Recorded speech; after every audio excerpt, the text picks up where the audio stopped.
വേണ്ടി നമുക്ക് ആരംഭിക്കാം. ഇന്നത്തെ നമ്മുടെ ഈ സെഷന്റെ അധ്യക്ഷനായിട്ട് ബഹുമാന്യനായ ഡോക്ടർ KM സീതി സാറാണ് ഇവിടെ സന്നിഹിതനായിരിക്കുന്നത്. അദ്ദേഹം വളരെ സന്തോഷത്തോടു കൂടി നമ്മുടെ ക്ഷണം സ്വീകരിച്ചു. അതുകൊണ്ട് സീതി സാറ് അധ്യക്ഷ സ്ഥാനത്തേക്ക് വന്നാൽ നമ്മൾ മറ്റു കാര്യങ്ങൾ അങ്ങ് തുടങ്ങാം.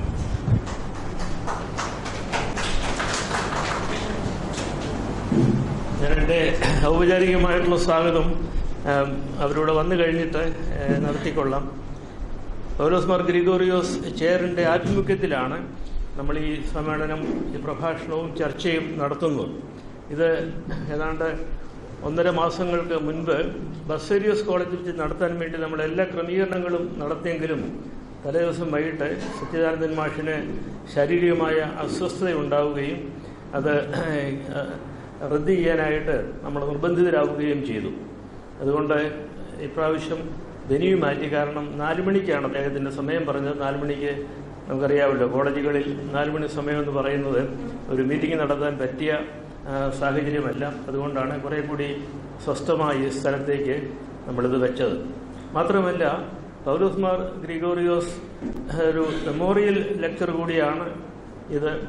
അദ്ദേഹത്തിൻ്റെ ഓർമ്മകൾ സന്നിഹിതമായിരിക്കുന്ന ഒരു സ്ഥലമാണ് സോഫിയ സെന്റർ, വിസ്ഡം സെന്റർ എന്ന് അദ്ദേഹം തന്നെ കൊടുത്ത പേരാണ്.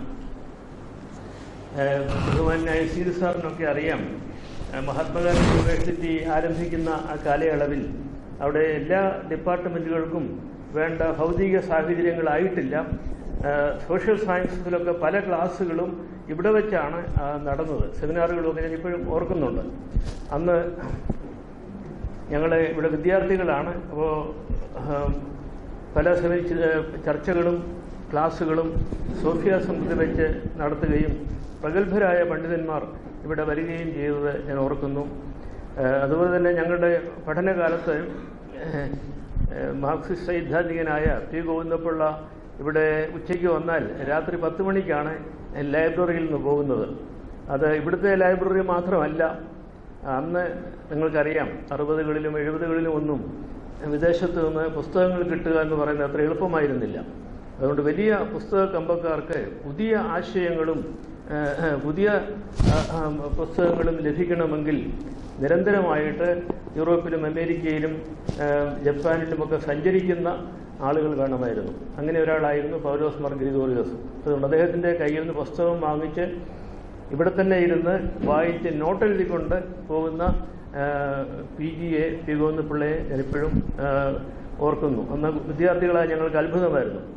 അതുപോലെ തന്നെ ഈ സെന്ററിൽ എൻ്റെ ഓർമ്മയിൽ 2 പ്രാവശ്യം മുഖ്യമന്ത്രി അച്യുത മേനോൻ, അദ്ദേഹം മുഖ്യമന്ത്രി ആയിരുന്ന സമയത്ത് തന്നെ പൗലോസ് മാർ ഗ്രിഗോറിയോസ് തിരുമേനിയുടെ പ്രസംഗം കേൾക്കാനായിട്ട് ഇവിടെ വന്നിരുന്നു. അങ്ങനെ ബൗദ്ധിക തലത്തിൽ വളരെ ഉന്നത ശീർഷരായ പലരും ബന്ധപ്പെട്ടിരുന്ന ഒരു സ്ഥലം കൂടിയാണ് സോഫിയ സെന്റർ. അത് ഞാൻ സീതി സാറിന് പെട്ടെന്ന് ആ പഴയ ഓർമ്മകളോടൊക്കെ വന്നു. അതുകൊണ്ട് നമുക്കിവിടെ കൂടുന്നത് തീർച്ചയായിട്ടും സമുചിതമായ ഒരു സംഗതിയാണ്. ഇവിടെ ഇരിക്കുന്ന നിങ്ങളിൽ പലരും നമ്മുടെ കോളേജുകളിലെ അധ്യാപകരും മറ്റ് രംഗങ്ങളിൽ പ്രവർത്തിക്കുന്ന പലരും അത് ഓർക്കും. എന്നുമാത്രം നമുക്കൊരു പ്രൊവക്കേഷൻ, ബൗദ്ധികമായിട്ട് നമ്മളെ പ്രചോദിപ്പിക്കുകയും പ്രൊവോക്ക് ചെയ്യുകയും ചെയ്യുന്ന ചർച്ചകൾ ധാരാളം ഇവിടെ നടന്നിരുന്നു. അതിൻ്റെ തുടർച്ച നമുക്ക് എങ്ങനെ സാധിക്കും എന്നുള്ളത് വേറൊരു ചോദ്യമാണ്. കാരണം നമ്മുടെ ബൗദ്ധിക അന്തരീക്ഷം വളരെയധികം മാറിപ്പോയി. എങ്കിലും സച്ചിദാനന്ദനെ പോലെയുള്ള ആളുകൾ അവരുടെ ചിന്തയിൽ അതിൻ്റെ നാളം കെടാതെ സൂക്ഷിക്കുന്നുണ്ട്. അങ്ങനെയുള്ള ഒരു ചർച്ചയാണ് നമ്മളിവിടെ ഉദ്ദേശിക്കുന്നത്. പൗലോസ് മാർ ഗ്രിഗോറിയോസ് ചെയറിൻ്റെ ആഭിമുഖ്യത്തിൽ പല കാര്യങ്ങൾ യൂണിവേഴ്സിറ്റി തലത്തിൽ ചെയ്യുന്നുണ്ട്. അതിനങ്ങനെ വലിയ സന്നാഹങ്ങളൊന്നും അവിടെ യൂണിവേഴ്സിറ്റി തരുന്നില്ല, വലിയ ഫണ്ടിങ്ങോ അങ്ങനെയുള്ള കാര്യങ്ങളൊന്നുമില്ല. പക്ഷേ തിരുമേനിയുടെ ചിന്തകൾ പരിചയമുള്ള കുറേ സീനിയർ പ്രൊഫസേഴ്സൊക്കെ അവിടെ ഉണ്ടായിരുന്നു. അടുത്ത കാലം വരെ അവരൊക്കെ വളരെ സജീവമായിട്ടുള്ള സഹകരണം തന്നു. അതുകൊണ്ട് ഞാൻ പല സമയങ്ങളിൽ അവിടുത്തെ ചിന്തകളിലും ചർച്ചകളിലുമൊക്കെ പങ്കെടുക്കാൻ അവസരമുണ്ടായിട്ടുണ്ട്. നമ്മുടെ KP ജോയ്സ് സാറ് അവിടെ സിൻഡിക്കേറ്റ് മെമ്പറായിരുന്ന സമയത്താണ് ഈ ചെയറിൻ്റെ തുടക്കം. അതുകൊണ്ട് ഇത് കേട്ടപ്പോൾ തന്നെ സാറ് ആവേശഭരിതനായിട്ട് നടക്കാൻ പ്രയാസമുണ്ടെങ്കിലും സാറ് പുതുപ്പള്ളിയിൽ നിന്ന് ഇവിടെ എത്തിയിട്ടുണ്ട്. അത് വലിയ സന്തോഷം ഞങ്ങൾ അക്കാര്യത്തിൽ പ്രകടിപ്പിക്കുന്നു. അതിനുശേഷം നിങ്ങൾക്ക് അറിയാം, വളരെ പ്രശസ്തനായ ഗണിത ഭൗതിക ശാസ്ത്രജ്ഞൻ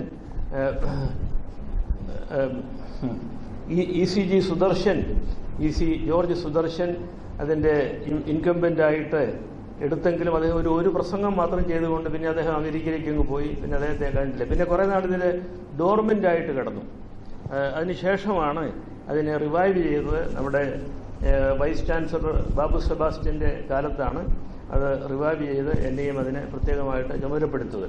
അതുകൊണ്ട് എനിക്ക് വളരെ നന്ദിയുണ്ട് ഇവരോടെല്ലാം. കാരണം ഇതിൻ്റെ പുറകിൽ ആത്മാർത്ഥമായിട്ട് പരിശ്രമിച്ച ധാരാളം ആളുകളുണ്ട്. 2-3 പുസ്തകങ്ങൾ നമ്മൾ ചെയറിൻ്റെ ആഭിമുഖ്യത്തിൽ ഇറക്കി.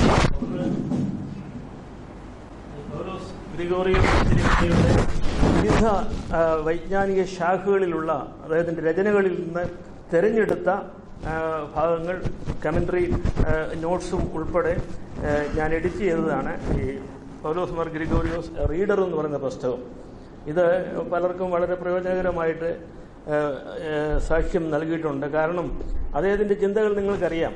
നമ്മൾ ഇന്റർ ഡിസിപ്ലിനറി എന്ന് പറയുന്നത്, പോളിമാത്ത് എന്ന് പറയാവുന്ന രീതിയിൽ ഒരേ സമയം പല വിജ്ഞാന ശാഖകളിൽ അവഗാഹം നേടിയും അവയെ തമ്മിൽ ബന്ധിപ്പിച്ചും ചിന്തിക്കുന്ന ഒരാളായിരുന്നു. നമ്മുടെ വിജ്ഞാനത്തിൻ്റെ പ്രശ്നം നിങ്ങൾക്ക് എല്ലാവർക്കും അറിയാം. നമുക്ക് സ്പെഷ്യലൈസേഷൻ വന്നപ്പം ശാഖകളായിട്ട് ഉപശാഖകളായിട്ട് ഇങ്ങനെ ശാഖാചംക്രമണം ചെയ്യുന്ന ആധുനിക വിജ്ഞാനത്തിൻ്റെ എവിടെയാണ് ഒരെത്തും പിടിയും കിട്ടാതെ അലയുന്ന ആളുകളുണ്ട്. ചിലർ അവർക്ക് ലഭിച്ചിരിക്കുന്ന ഒരു ഏരിയയിൽ മാത്രം ഗവേഷണം നടത്തും.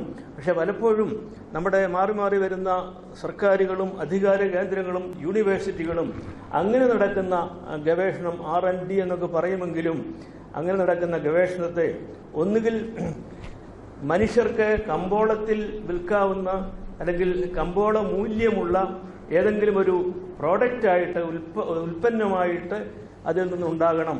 ഇതാണ് ഗവേഷണത്തിൻ്റെ ഒരു ലക്ഷ്യമായിട്ട് നമുക്ക് നൽകിയിരിക്കുന്ന ഡെഫിനിഷൻ. അല്ലെങ്കിൽ മാരകമായ പ്രഹരശേഷിയുള്ള ഒരായുധം അതിൽ നിന്ന് ഉണ്ടാക്കണം. ഇതാണ് ആധുനിക. ഇപ്പം ഗാസയിലും അതുപോലെ റഷ്യൻ യുക്രൈനിയൻ കോൺഫ്ലിക്റ്റിലുമൊക്കെ പ്രയോഗിക്കപ്പെടുന്ന ആയുധങ്ങളെല്ലാം ആധുനിക സയൻസിൻ്റെ വിലയേറിയ ഉൽപ്പന്നങ്ങളാണ്. അതുപോലെ തന്നെ കൺസ്യൂമറിസ്റ്റ് സൊസൈറ്റിയിൽ വരുന്ന മറ്റ് കമ്പോള മൂല്യമുള്ള ഉൽപ്പന്നങ്ങൾ. ഇതാണ് ആധുനിക ശാസ്ത്രത്തിൻ്റെ, ആധുനിക വിജ്ഞാനത്തിൻ്റെ ലക്ഷ്യമെന്നൊരു ചിന്ത പോലും വന്നിട്ടുണ്ട്. ഇവിടെയാണ് പൗലോസ് മാർ ഗ്രിഗോറിയോസ് തിരുമേനി റാഡിക്കലായിട്ട് അതിനെ ചോദ്യം ചെയ്തു. അതല്ല, വിജ്ഞാനത്തെ നമ്മൾ സമന്വയിക്കുമ്പോൾ എന്താണ് അതിൻ്റെ ലക്ഷ്യം, അതിൻ്റെ ദിശാബോധം എന്താണ് എന്ന് തിരുമേനി വീണ്ടും വീണ്ടും ചോദിക്കുമായിരുന്നു. അതിന് അദ്ദേഹം കൂട്ടുപിടിച്ച ഒരു സംഗതി, രണ്ടാമത്തെ പുസ്തകം ഫിലോസഫി ബെസ്റ്റ് ഫോർ മീനിങ്, ഇത് ചെയറിൻ്റെതായിട്ട് ഇവിടുന്ന് ഇറക്കിയതാണ്. ഇതിൻ്റെ അകത്ത് അദ്ദേഹത്തിൻ്റെ ഫിലോസഫിക്കൽ റൈറ്റിങ്സും പ്രത്യേകിച്ച് അതിൻ്റെ ക്രോണോളജിയൊക്കെ നോക്കി അതിൻ്റെ തീമാറ്റിക്കായിട്ട് സമാഹരിച്ചിരിക്കുന്നതാണ്. എന്നാൽ അതുപോലെ തന്നെ അദ്ദേഹത്തിൻ്റെ പ്രധാനപ്പെട്ട ചില പ്രസംഗങ്ങളും മറ്റുമൊക്കെ ലഘുലേഖകൾ പോലെ നമ്മൾ അടിച്ചിറക്കിയിട്ടുണ്ട്. കാരണം പുസ്തകമൊന്നും എല്ലാവരും മുഴുവൻ വായിക്കുകയില്ല, ലേഖനങ്ങളാണെങ്കിൽ കുറെ കൂടി വായിക്കും എന്നുള്ളത് കൊണ്ടാണ്. അപ്പം ഈ ചിന്തയിൽ എന്താണ് വിജ്ഞാനത്തിൻ്റെ ലക്ഷ്യം, എപ്പോഴും അത് ഭാവിന്മുഖനായിരുന്നു അദ്ദേഹം. ഫ്യൂച്ചർ ഓറിയന്റഡ് ആയിരുന്നു പൗലോസ് മാർ ഗ്രിഗോറിയോസ്. അദ്ദേഹം എന്ത് പറഞ്ഞാലും എങ്ങനെയാണ് നമ്മുടെ ഭാവി, എന്താണ് നമ്മുടെ ഭാവി എന്നുള്ളതിനെക്കുറിച്ച് അതിൻ്റെ എല്ലാ ഗ്രന്ഥങ്ങളുടെയും ലേഖനങ്ങളുടെയും അവസാനം അദ്ദേഹം അത് ചിന്തയ്ക്ക് വിഷയീഭവിപ്പിക്കുന്നുണ്ട്. കാരണം അവിടെയും വിജ്ഞാനത്തിൻ്റെ പ്രശ്നമുണ്ട്. ഞാൻ ഈ ഡോക്ടർ സാബു തോമസ് സാറ് നിങ്ങൾക്കറിയാം, അദ്ദേഹം രാജ്യാന്തര പ്രശസ്തനാണ് നാനോ ടെക്നോളജിയിൽ. VC ആയിരുന്ന സമയത്ത് ഞാൻ അദ്ദേഹത്തോട് പറഞ്ഞു, ഈ നാനോ ടെക്നോളജിയും മനുഷ്യൻ്റെ ഭാവിയും തമ്മിൽ എന്താണ് ബന്ധമെന്ന് സാറൊന്ന് പറയണം. സാറ് ചെയ്യുന്ന പ്രവർത്തനങ്ങളെക്കുറിച്ച് യൂണിവേഴ്സിറ്റി ഞങ്ങൾക്ക് ആർക്കും കാര്യമായിട്ട് അറിഞ്ഞുകൂടാ, ഒന്ന് പറയണമെന്ന് പറഞ്ഞു. അദ്ദേഹം അത് ഒരു ചാലഞ്ചായിട്ട് ഏറ്റെടുത്ത് വളരെ ഭംഗിയായിട്ട് ഒരു പോപ്പുലർ ലെവലിൽ നാനോ ടെക്നോളജിയും അതിൻ്റെ ഇംപ്ലിക്കേഷൻസും എന്താണെന്ന് പറഞ്ഞു. അതുപോലെ തന്നെ അതിന് മുൻപ് ഇന്ത്യൻ ഫിലോസഫി കോൺഗ്രസിന്റെ general secretary doctor Panneer Selvam, അദ്ദേഹം പൗലോസ് ഗ്രിഗോറിയോസ് തിരുമേനിയുടെ ഒരു ആരാധകനാണ്. കാരണം പൗലോസ് ഗ്രിഗോറിയോസ് തിരുമേനി ഇന്ത്യൻ ഫിലോസഫി കോൺഗ്രസിന്റെ ജനറൽ പ്രസിഡന്റ് ആയിരുന്ന സമയത്ത് അദ്ദേഹം കുറച്ച് ജൂനിയർ ആയിരുന്നു, മദ്രാസ് യൂണിവേഴ്സിറ്റിയിലെ പ്രൊഫസറാണ്. അപ്പോൾ അവിടെ വെച്ച് അദ്ദേഹത്തിന്റെ പ്രഗത്ഭമായ ദാർശനിക പ്രഭാഷണങ്ങൾ, ഫിലോസോഫിക്കൽ ഡിസ്കോഴ്സസ് അദ്ദേഹം കേട്ടിട്ടുണ്ട്. അതുകൊണ്ട് ആരാധനയോടുകൂടിയാണ് അദ്ദേഹം ഒരു ലെക്ചർ നടത്തിയത്. അപ്പം ഇപ്പോഴേ ഞാൻ ഡോക്ടർ സച്ചിദാനന്ദനോടും അത് പറഞ്ഞു, നമ്മുടെ ഭാവി, നമ്മുടെ പൊതുവായ ഭാവി എന്താണ്, ഷേപ്പിംഗ് അവർ കോമൺ ഫ്യൂച്ചർ എന്നുള്ളതാണ് ഈ പ്രഭാഷണ പരമ്പരയുടെ ഒരു ജനറൽ തീമായിട്ട് എടുക്കുന്നത്. അതിൻ്റെ അകത്ത് ഓരോരുത്തരും അവരവരുടെ പ്രത്യേകമായ വൈജ്ഞാനിക മണ്ഡലത്തിൽ നിന്ന് എല്ലാവർക്കും മനസ്സിലാകുന്ന വിധമുള്ള ചിന്തകൾ അവതരിപ്പിക്കുന്നു. പക്ഷേ എന്താണ് നമ്മുടെ പൊതുഭാവി എന്നുള്ള ചോദ്യമാണ്. ഈ ചോദ്യം എനിക്കറിയാം 60കളിലും 70കളിലും ശാസ്ത്രജ്ഞന്മാരത് ചോദിക്കില്ലായിരുന്നു. കാരണം ശാസ്ത്രത്തിൻ്റേത് വളരെ യൂഫോറിക് ആയിട്ടുള്ള ഒരു സമയമാണ്. ശാസ്ത്ര ഗവേഷണവും ശാസ്ത്ര നേട്ടങ്ങളും കൊണ്ട് ലോകം വളരെ വളരെ ഗംഭീരമായിട്ട് മാറും എന്നൊക്കെയുള്ള ചിന്തയാണ് അവർക്കുണ്ടായിരുന്നത്. പക്ഷേ പെട്ടെന്നാണ് എൻവയൺമെന്റൽ ഇഷ്യൂസും അതുപോലെയുള്ള സംഘർഷങ്ങളും ജിയോ പൊളിറ്റിക്കൽ കോൺഫ്ലിക്ട്സ് നമ്മൾ ഒരിക്കലും പ്രതീക്ഷിക്കാത്ത വിധം 21ാം നൂറ്റാണ്ടിൽ വന്നു കഴിഞ്ഞു. അതുകൊണ്ട് പിന്നെ മൈഗ്രേഷൻ, റെഫ്യൂജി ഇൻഫ്ലക്സ് ഇതെല്ലാം കൂടെ വന്നപ്പോഴത്തേക്ക് അടുത്ത ഒരു 10, 20, 30 വർഷത്തിനകം ഇപ്പോഴത്തെ നമ്മുടെ ലോകത്തിന്റെ ജിയോ പൊളിറ്റിക്കൽ ഓർഡർ ഏതാണ്ട് പൂർണ്ണമായിട്ടും മാറും എന്ന് വളരെ വ്യക്തമാണ്. ഞാൻ യൂറോപ്പിൽ പഠിക്കുമ്പോൾ യൂറോപ്പിനൊരു ഹോമോജീനിയസ് ക്യാരക്ടർ ഉണ്ടായിരുന്നു. നൂറ്റാണ്ടുകളായിട്ട് അവർക്കുണ്ടായിരുന്നതാണ്. യൂറോപ്പിൽ ഇപ്പോൾ ഫ്രഞ്ച് പ്രസിഡന്റ് എന്ന് പറഞ്ഞാൽ വെള്ളക്കാരനാണ്, ഫ്രഞ്ച് പറയുന്ന ആളാണ്. ബ്രിട്ടീഷുകാരൻ്റെ പ്രധാനമന്ത്രി എന്ന് പറഞ്ഞാൽ ഇംഗ്ലീഷുകാരനാണ്, പ്രോട്ടസ്റ്റന്റുകാരനാണ്. അതെല്ലാം മാറിപ്പോയില്ലേ? ഓൾറെഡി സഡൻ സംഗതി അങ്ങ് മാറിപ്പോയി. ഇപ്പോൾ അമേരിക്കയിലും ഇനിയിപ്പോൾ അടുത്ത പ്രസിഡന്റ് ആരാണ്, പെട്ടെന്ന് വൈസ് പ്രസിഡന്റ് ആകാനുമുള്ള സാധ്യതയും നമ്മൾ തള്ളിക്കളയുന്നില്ല. അപ്പം ഇങ്ങനെ വരുമ്പോഴത്തേക്ക് ഒരിക്കൽ ഇത് പ്രജകളായിട്ട്, സബ്ജക്ട്സ് ആയിട്ട് കൊളോണിയൽ സാമ്രാജ്യങ്ങൾ കരുതിയിരുന്ന ജനതകളിൽ നിന്ന് ഒരു പുതിയ പ്രകാശം വരികയാണ്.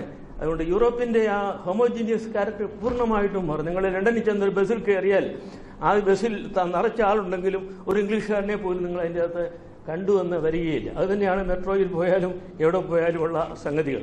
ഇങ്ങനെ വരുമ്പോൾ എന്താണ് ലോകത്തിന്റെ ഭാവി എന്ന് അവരിപ്പോൾ ചിന്തിക്കാൻ തുടങ്ങി. അതുപോലെ തന്നെ ലോകത്തിന്റെ മറ്റ് സ്ഥലങ്ങളിൽ ഉള്ള വ്യത്യാസങ്ങൾ ഇത് നിങ്ങൾക്കെല്ലാം അറിയാവുന്ന അതിലേക്ക് കടക്കുന്നില്ല.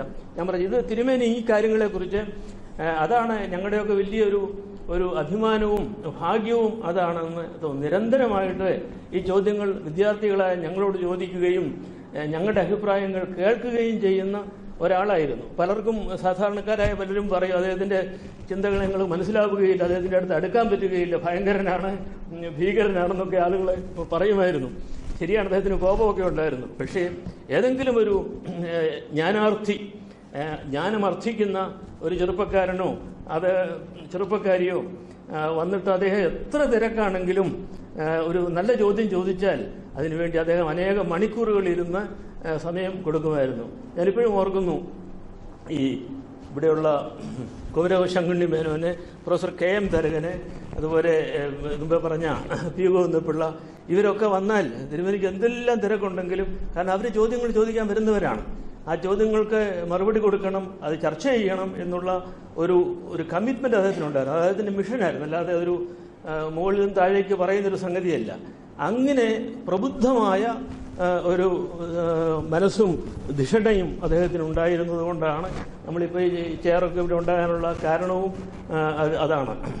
ഞാനിത് സൂചിപ്പിച്ചെന്ന് മാത്രമേ ഉള്ളൂ. ഇങ്ങനെ പല കാര്യങ്ങളും യൂണിവേഴ്സിറ്റി തലത്തിൽ ചെയ്യാം. ഈ സർവകലാശാലകളുടെ ഈ വിജ്ഞാന സമ്പാദനം, വിജ്ഞാനം ആർജിക്കൽ, ക്രിയേറ്റിംഗ് ന്യൂ നോളജ്, ഇതൊക്കെ അവരവിടെ പറയുന്നുണ്ട്. പക്ഷെ എന്ത് നോളജാണ് അവിടെ ഉണ്ടാകുന്നത് എന്നുള്ളത് നമ്മളതിൻ്റെ അകത്തേക്ക് ചെല്ലുമ്പോഴേ മനസ്സിലാവുകയുള്ളൂ. അതിൻ്റെ അകത്തൊക്കെ ഒത്തിരി ബുദ്ധിമുട്ടുകൾ ഉണ്ട്. വളരെ ചുരുക്കം പേരൊക്കെ നല്ല ഗവേഷണങ്ങൾ നടത്തുകയും വളരെ ബ്രില്യൻ്റ് ആയിട്ടുള്ള ആശയങ്ങളിലേക്ക് കടക്കുകയും ചെയ്യുന്നുണ്ട്. പക്ഷേ എല്ലായിടത്തും എപ്പോഴും നടക്കുന്നില്ല എന്നുള്ളതും വളരെ ദുഃഖകരമായ ഒരു സംഗതിയാണ്. ഞാനിത് ഈ ചെയറിനെ കുറിച്ച് പൊതുവായിട്ട് പറയാനൊരു അവസരമുണ്ടായതുകൊണ്ട് ഇതിപ്പോൾ പറയുകയാണ്. അവരിപ്പോൾ എത്താറായി എന്ന് ഞാൻ വിചാരിക്കുന്നു. വരികയാണെങ്കിൽ ഫോർമലായിട്ട് അച്ഛനൊന്ന് നോക്കാമെന്നില്ല.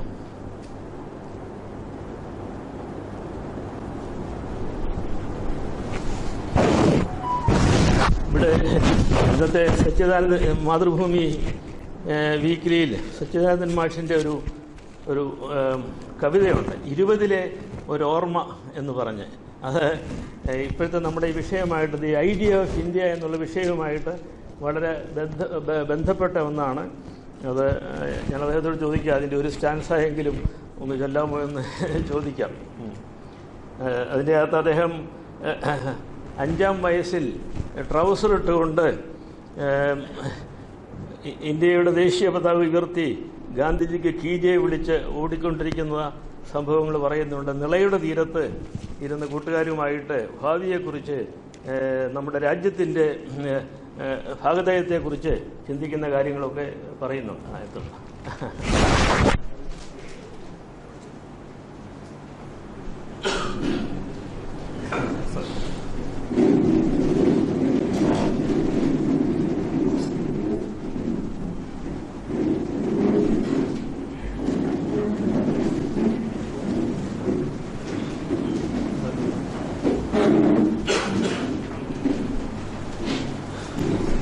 നമ്മുടെ നാട്ടുഭാഷയിൽ പറഞ്ഞാൽ സച്ചി മാഷ് വളരെ ഭാഗ്യവാനാണ്. കാരണം ഞാൻ സാറിൻ്റെ കവിത ബാബു ജോൺ സൂചിപ്പിച്ചതനുസരിച്ച് മാതൃഭൂമി ആഴ്ചപ്പതിപ്പിൽ നിന്ന് എടുത്ത് ഇവരുടെ മുൻപിൽ അത് അവതരിപ്പിക്കുകയായിരുന്നു.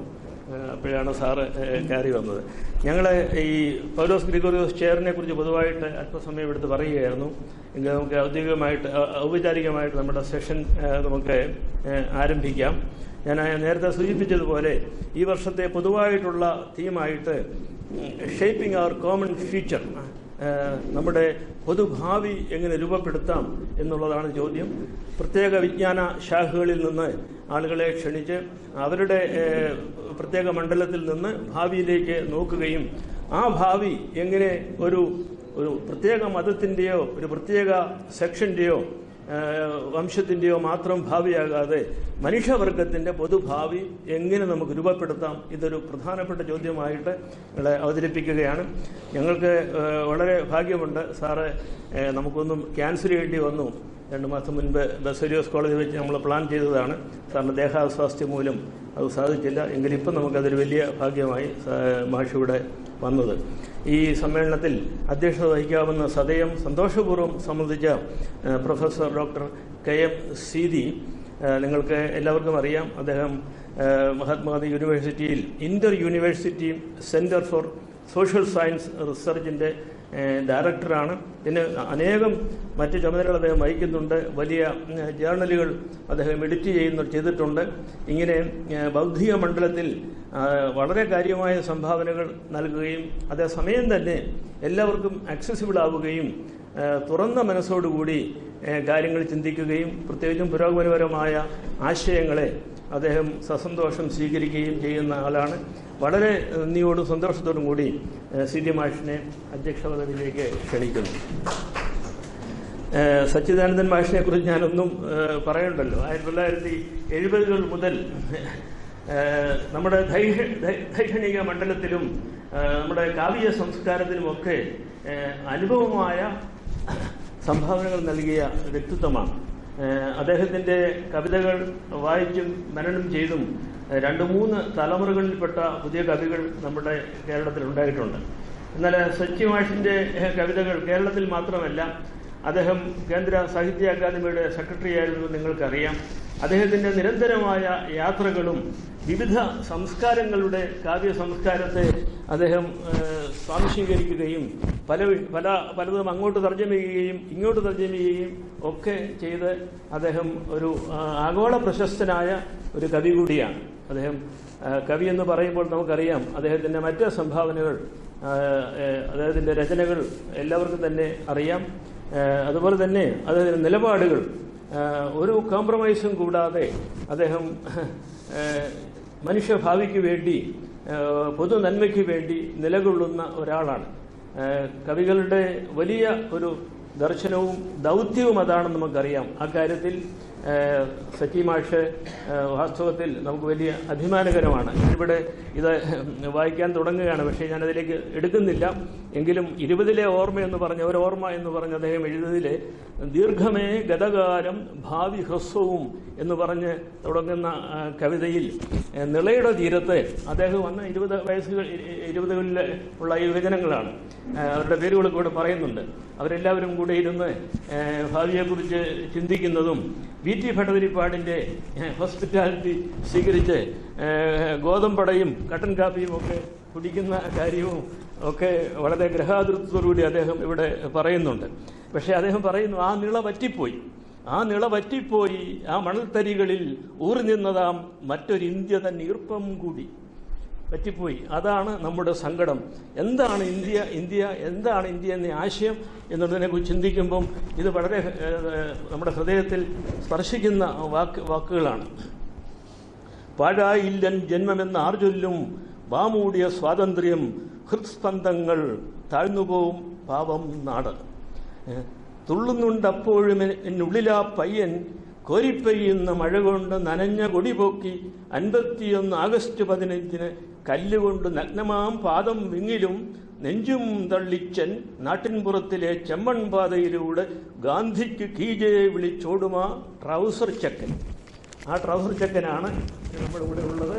വളരെ സന്തോഷത്തോടു കൂടി മാഷിനെ സ്വാഗതം ചെയ്യുന്നു. ഇവിടെ വന്നിരിക്കുന്ന ഒരു പ്രബുദ്ധമായ സദസ്സാണ്, പ്രഗത്ഭരായ വ്യക്തികളാണ്.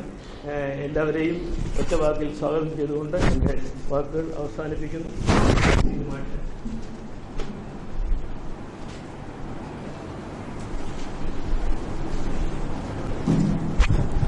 ബഹുമാന്യനായ ഫാദർ കെ.എം. ജോർജ്, സച്ചിദാനന്ദൻ മാഷ്, സുഹൃത്തുക്കളെ,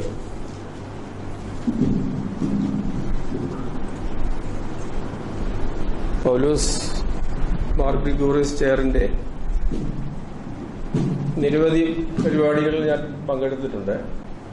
അത് ഒരു യൂണിവേഴ്സിറ്റിയുടെ ഒരു ചെയർ എന്നുള്ള നിലയ്ക്ക് അല്ലാതെയുള്ള ഒരു ബന്ധം ചെയറുമായിട്ട് എനിക്കുണ്ട്. അതിൽ ഒരു പ്രധാന കാരണം ഫാദർ ജോർജ് തന്നെയാണ്. വർഷങ്ങളിലായിട്ടുള്ളൊരു ബന്ധം മാത്രമല്ല, ഗ്രിഗോറിയസ് തിരുമേനിയുമായിട്ടുള്ള ഒരു ബന്ധം എനിക്ക് ഒരു 40 വർഷം മുമ്പുള്ള ബന്ധമാണ്. ഡൽഹിയിൽ ബിഷപ്പായിരിക്കുമ്പോൾ അദ്ദേഹം ഒരു UN കോൺഫറൻസ് കഴിഞ്ഞ് ഡൽഹി വരുന്ന ഒരു മീറ്റിംഗിൽ പങ്കെടുക്കുകയും അന്നാണ് ഞാനിത് ഈ തിരുമേനിയുടെ ഒരു വിശാല ഭൂമിക എന്താണെന്ന് തിരിച്ചറിയുന്നു. തിരുമേനിമാർക്ക് ഉള്ള ദൗത്യം കേവല ആത്മീയത മാത്രമല്ല, ഭൗതിക ലോകത്തിന്റെ വിഷയങ്ങളുമാണെന്നുള്ളത്. നിരായുധീകരണത്തെക്കുറിച്ചുള്ള ഒരു സമ്മേളനം കഴിഞ്ഞ് ഡൽഹി വരുന്ന സമയമായിരുന്നു. അതിനുശേഷം 84 ഞാൻ യൂണിവേഴ്സിറ്റിയിൽ ജോയിൻ ചെയ്യുന്ന കാലം മുതൽ ഞങ്ങളുടെ സ്കൂൾ ഓഫ് ഇന്റർനാഷണൽ റിലേഷൻസ് തൊട്ടടുത്ത കോളേജിലായിരുന്നു, CMS കോളേജിലായിരുന്നു തുടങ്ങിയത്. ഞങ്ങളുടെ പ്രൊഫസർ C.V. ചെറിയാൻ സാറ് മിക്കവാറും തിരുമേനി വരുമ്പോഴെല്ലാം ഞങ്ങളുടെ സെന്ററിൽ വന്ന് സംസാരിക്കാൻ പറയും. അങ്ങനെ തുടങ്ങിയൊരു ഇന്ററാക്ഷനാണ് വളരെ കാലം. ഈ സോഫിയ സെന്ററിൽ തന്നെ പല മീറ്റിങ്ങുകളിലൊക്കെ പങ്കെടുത്തിട്ടുണ്ട്. ഒരു ഭൗതിക ശേഷി, അസാധാരണമായ ഭൗതിക ശേഷിയുള്ള ഒരു തിരുമേനിയായിരുന്നു ഞങ്ങൾക്കെല്ലാം. അത് വളരെ ഒരു വൈകാരികമായ ഒരു കാര്യം കൂടിയാണ്. സന്തോഷമുണ്ട് എന്ന് ഈ വേദിയിൽ സച്ചിദാനന്ദ മാഷിന്റെ ഈ അനുസ്മരണ പ്രഭാഷണത്തിൽ അധ്യക്ഷത വഹിക്കാൻ ക്ഷണിച്ചിട്ടുള്ളത്. ഈ വിഷയം തിരഞ്ഞെടുത്തതിനൊരു വല്ലാത്ത കാലത്താണ്. അച്ഛൻ ആ കവിതയിൽ വായിക്കാതെ പോയ 2 വരികൾ കൂടെ പറയാം. കൊടികളെല്ലാം കാവ്യാകുന്നത് മൂകമായി കണ്ടു നിൽക്കേണ്ട ഒരു കാലത്തുകൂടിയാണ് നമ്മൾ കഴിയുന്നത്. അത് വളരെ രാഷ്ട്രീയമായ ഒരു പ്രഖ്യാപനം കൂടിയായിട്ടാണ് ഞാൻ കരുതുന്നത്. ഇന്നലെയോ മെനഞ്ഞാന്നാണ് സാഹിത്യകാരനായ മുകുന്ദൻ ഒരു പ്രസ്താവന നടത്തിയത് എന്ന് പത്രങ്ങളിലെല്ലാം വലിയ വാർത്തയായിട്ടുണ്ട്. ഇടതും വലതും തമ്മിലുള്ള അതിർവരമ്പുകൾ ഇല്ലാതായിക്കൊണ്ടിരിക്കുന്ന ഒരു കാലം, വളരെ അപകടം പിടിച്ച ഈ കാലത്ത് സാംസ്കാരിക നായകരെ ഉള്ളൂ എന്ന് പറയാനെന്നുള്ളൊരു ദുഃഖമാണ് നമുക്കുള്ളത്. സർവകലാശാലകളിലും വലിയ പാണ്ഡിത്യമുണ്ടെന്ന് കരുതുന്ന സ്ഥലങ്ങളിലെല്ലാം പൊതുവെ നിശബ്ദതയാണ് നമ്മൾ കാണുന്നത്. ആ നിശബ്ദതയെ കുറിച്ചുകൂടി അദ്ദേഹം ശശി മാഷ് സൂചിപ്പിക്കുന്നത്, നമ്മളെല്ലാം മൂകരായി കണ്ടുകൊണ്ടിരിക്കേണ്ട ഒരു ലോകത്ത്, ഒരു കാലത്ത് ഒരു കവിതയെങ്കിലും നമ്മളിൽ ഒരു രാഷ്ട്രീയ ബോധം ഉണ്ടാക്കുകയാണെങ്കിൽ അത് വലിയൊരു കാര്യമായിട്ടാണ് കരുതുന്നത്. ഭയകൗടില്യ ലോഭങ്ങൾ വളർത്തില്ലൊരു നാടിനെ എന്ന് പറഞ്ഞ ഒരു വലിയ പാരമ്പര്യമുള്ള സുദേശാഭിമാനിയുടെയൊക്കെ പാരമ്പര്യമുള്ള ഒരു നാട്ടിലാണ് ഭയം എങ്ങനെയാണ് നമ്മളെ ഭരിക്കുന്നുള്ളത് ഈ ഗൗരി ലങ്കേഷിനെ പോലുള്ളവരും ഒക്കെ നമ്മളുടെ നിന്ന് മാഞ്ഞു പോകുന്നത് എങ്ങനെയാണെന്നുള്ളത് ഓർമ്മപ്പെടുത്തുന്ന, ഭയം എന്തുകൊണ്ടാണ് നമ്മളുടെ എല്ലാം ജീവിതത്തിൽ നിർണായകമായ ഒരു പങ്ക് വഹിക്കുന്ന, നിരന്തരം നമ്മെ ഓർമ്മപ്പെടുത്തുന്ന സംഭവങ്ങൾ ഒന്നിനു പുറകെ ഒന്നായിക്കൊണ്ടിരിക്കുന്ന ഒരു കാലം. അവിടെയാണ് അദ്ദേഹത്തിന്റെ ഈ പ്രഭാഷണത്തിന്റെ പ്രസക്തി വരുന്നത്. ഇന്ത്യ എന്ന ആശയം, വാസ്തവത്തിൽ ആ ആശയം ആരുടെയെങ്കിലും ഒരു കുത്തകയല്ല എന്നാണ് ഞാൻ വിചാരിക്കുന്നത്. നമ്മൾ എല്ലാവരുടെയും ആശയമാണ്. അതിന്റെ മേൽ നടക്കുന്ന നിർമ്മിതികൾ, എടുപ്പുകളെല്ലാം നമ്മളെ ഭയപ്പെടുത്തുന്നതാണ് ഈ കാലഘട്ടത്തിൽ. അതുകൊണ്ട് തന്നെ ശശി മാഷിന്റെ പ്രഭാഷണങ്ങളും കവിതകളുമെല്ലാം, ഞാൻ അവസാനം മാഷിന്റെ ഒരു പ്രഭാഷണം കേൾക്കുന്നത് മാതൃഭൂമി അന്താരാഷ്ട്ര ഫെസ്റ്റിവലിലാണ്, തിരുവനന്തപുരത്താണ്. പറയാനുള്ളത് ധൈര്യം സംഭരിച്ചും ഞാൻ മാഷിനെ വിമർശിച്ച് സംസാരിച്ചിട്ടുണ്ട്. ചില പ്രത്യേക വിഷയങ്ങളിൽ മാഷ് നിലപാടെടുത്തില്ല എന്ന് പറയും. മാഷ് വളരെ ജനാധിപത്യത്തോടു കൂടി അത്തരം വിമർശനങ്ങൾ സ്വീകരിക്കുകയും ചെയ്യുന്ന ഒരാളാണ്. പൊതുവെ പല വികസന വിഷയങ്ങളിലുമെല്ലാം ചിലപ്പോൾ സാഹിത്യകാരന്മാരെടുക്കുന്ന നിലപാടുകളാണ് ഇവിടുത്തെ വലിയ വിദഗ്ധരെന്ന് പറയുന്നവരുടെയും ബുദ്ധിജീവികൾ എന്ന് പറയുന്നവരുടെയും നിലപാടുകളെക്കാൾ ഏറെ നമുക്ക് സ്വീകാര്യമായി വരുന്നത്. ഒരുപക്ഷെ ആ വിഷയങ്ങൾ പൊതുമണ്ഡലത്തിൽ ചർച്ച ചെയ്യപ്പെടുന്നതിന്റെ കാരണം തന്നെ ഇത്തരം സാംസ്കാരിക സ്വത്വങ്ങൾ, ഞാൻ അങ്ങനെ വിളിക്കുന്നത്, ഈ എഴുത്തുകാരും സാഹിത്യകാരന്മാരും ഒന്നും ഇല്ലായിരുന്നെങ്കിൽ ഈ നാട് എത്ര ശുഷ്കമായി പോകുമെന്ന് ഞാൻ കരുതുകയാണ്. വലിയ സാമൂഹിക ശാസ്ത്രജ്ഞന്മാരും വലിയ പണ്ഡിതന്മാരെ കൊണ്ടെന്ന് പറഞ്ഞിട്ട് ഒരു കാര്യമില്ല. ഒരു വിഷയങ്ങളിൽ ഒരു നിലപാടെടുക്കാൻ നമുക്ക് സാധിക്കുന്നില്ല. അങ്ങനെയുള്ള സ്ഥലങ്ങളിൽ ഒരുപക്ഷെ സാഹിത്യകാരന്മാരെ പിൻപറ്റി നിന്നുകൊണ്ട് നിലപാടെടുക്കാൻ ധൈര്യം കാണിക്കുന്ന ചില അക്കാദമിക്കുകളൊക്കെ ഉണ്ടാവും. അതാണ് നമ്മുടെ നാട്ടിന്റെ ഇന്നത്തെ അവസ്ഥ. കേരളം ഒരു തുരുത്തായി അവശേഷിക്കുകയാണ്. എനിക്ക് തോന്നുന്നു വടക്കേ ഇന്ത്യയിൽ പോയിട്ട് ഇങ്ങനെയൊക്കെ സംസാരിക്കാൻ പറ്റുന്ന ഒരു കാലത്താണെന്ന് എനിക്കറിയില്ല. വടക്കേ ഇന്ത്യയിലെ ഇത്തരം സംസാരങ്ങളുടെ തന്നെ പ്രസക്തി അപ്രസക്തമായി കഴിഞ്ഞു. ആകെയുള്ളൊരു തുരുത്ത്, ഡൽഹിയിലൊക്കെയുള്ള ഞങ്ങളുടെ സുഹൃത്തുക്കളൊക്കെ ഇപ്പോഴും പറയുന്നത് കേരളത്തിലേക്ക് ഞങ്ങളെ ഒന്ന് വിളിക്കുമെന്നാണ്. ശശി മാഷ് ഡൽഹിയിൽ നിന്ന് പോയത് അതുകൊണ്ടൊന്നുമല്ല. പക്ഷെ ശശി മാഷ് കേരളത്തിലേക്ക് വന്നപ്പോൾ നമുക്ക് വീണ്ടും ഒരു സാംസ്കാരിക മൂലധനം തിരിച്ചു കിട്ടി എന്നുള്ളൊരു സന്തോഷത്തിലാണല്ല. എന്തായാലും നമ്മളെല്ലാം ഇവിടെ ഇരിക്കുന്നത് ശശി മാഷിന്റെ ഈ ഒരു പ്രഭാഷണം കേൾക്കാനാണ്. ഈ പ്രഭാഷണത്തിനായി അദ്ദേഹത്തെ സ്നേഹപൂർവ്വം ക്ഷണിച്ചുകൊണ്ട് എന്റെ വാക്കുകൾ സാധിക്കുന്നു.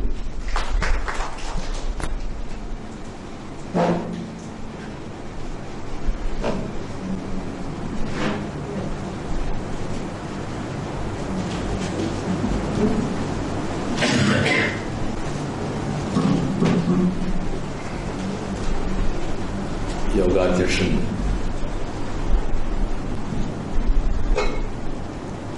ആദരണീയനായ reverend father George, doctor KMCT, ബഹുമാന്യരായ പുരോഹിത സുഹൃത്തുക്കളെ, ഇവിടെ ഈ ചില ആശയങ്ങൾ പങ്കുവയ്ക്കുന്നതിന് വേണ്ടി എത്തിച്ചേർന്ന പ്രിയപ്പെട്ട ഇതര സുഹൃത്തുക്കൾ, വളരെ ആഹ്ലാദത്തോടു കൂടിയാണ് ഇവിടെ ഈ പ്രഭാഷണം ഒരു ഔന്നത്യമുള്ള ഒരു ദാർശനികന്റെ പേരിലുള്ള ഈ പ്രഭാഷണം നിർവഹിക്കാനുള്ള ക്ഷണം ഞാൻ സ്വീകരിച്ചു. ഈ ബാബു മോഡലിനെ കുറിച്ച് 2-3 മാസം മുമ്പ് സംസാരിച്ചപ്പോൾ തന്നെ ആ പ്രഭാഷണം നിർവഹിക്കാം എന്ന് ഞാൻ ഏൽക്കുകയുണ്ടായി. അത് ചില കാരണങ്ങളാൽ നീണ്ടുപോയെങ്കിലും ഇപ്പോഴെങ്കിലും നടക്കുന്നു എന്നത് സന്തോഷകരമാണ്. ഒരു ദീർഘപ്രഭാഷണത്തിനും ഒരു ഹ്രസ്വപ്രഭാഷണത്തിനും ശേഷമാണ് ഞാനിവിടെ നിൽക്കുന്നത്. അതുകൊണ്ട് തന്നെ അതിദീർഘമായ ഒരു ചർച്ചയിലേക്ക് ഞാനിവിടെ കടക്കുന്നുണ്ടാവില്ല.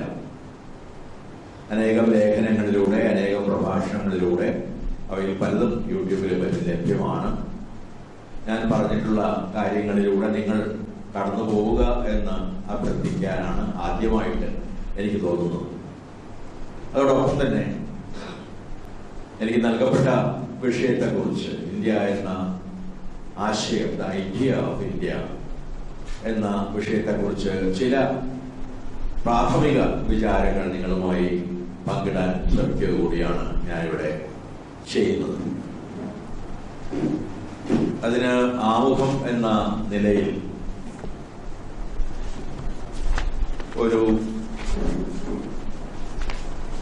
ചെറിയ കവിത ഞാൻ വായിക്കാം. ഞാൻ പറയേണ്ട ഒരുപാട് കാര്യങ്ങൾ അത് പറയുന്നുണ്ട് എന്നതുകൊണ്ടാണ് എന്റെ സംസാരം ചുരുക്കാൻ വേണ്ടി ഞാൻ അതുകൂടി വായിക്കുന്നത്.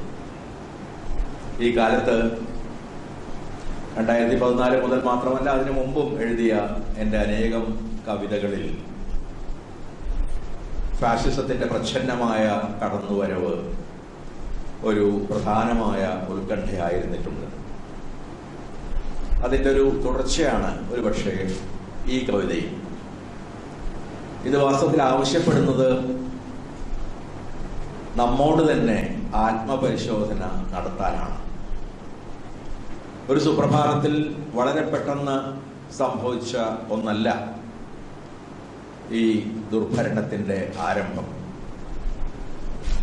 ഏതാണ്ട് ഒരു നൂറ്റാണ്ടായി നാം അറിയാതെ നമുക്കടിയിലൂടെ പ്രവർത്തിച്ചുകൊണ്ടിരുന്ന ഒരു തമശക്തിയുടെ ഭീഷണമായ ഉദയമാണ് നാം ഇപ്പോൾ കണ്ടുകൊണ്ടിരിക്കുന്നത്.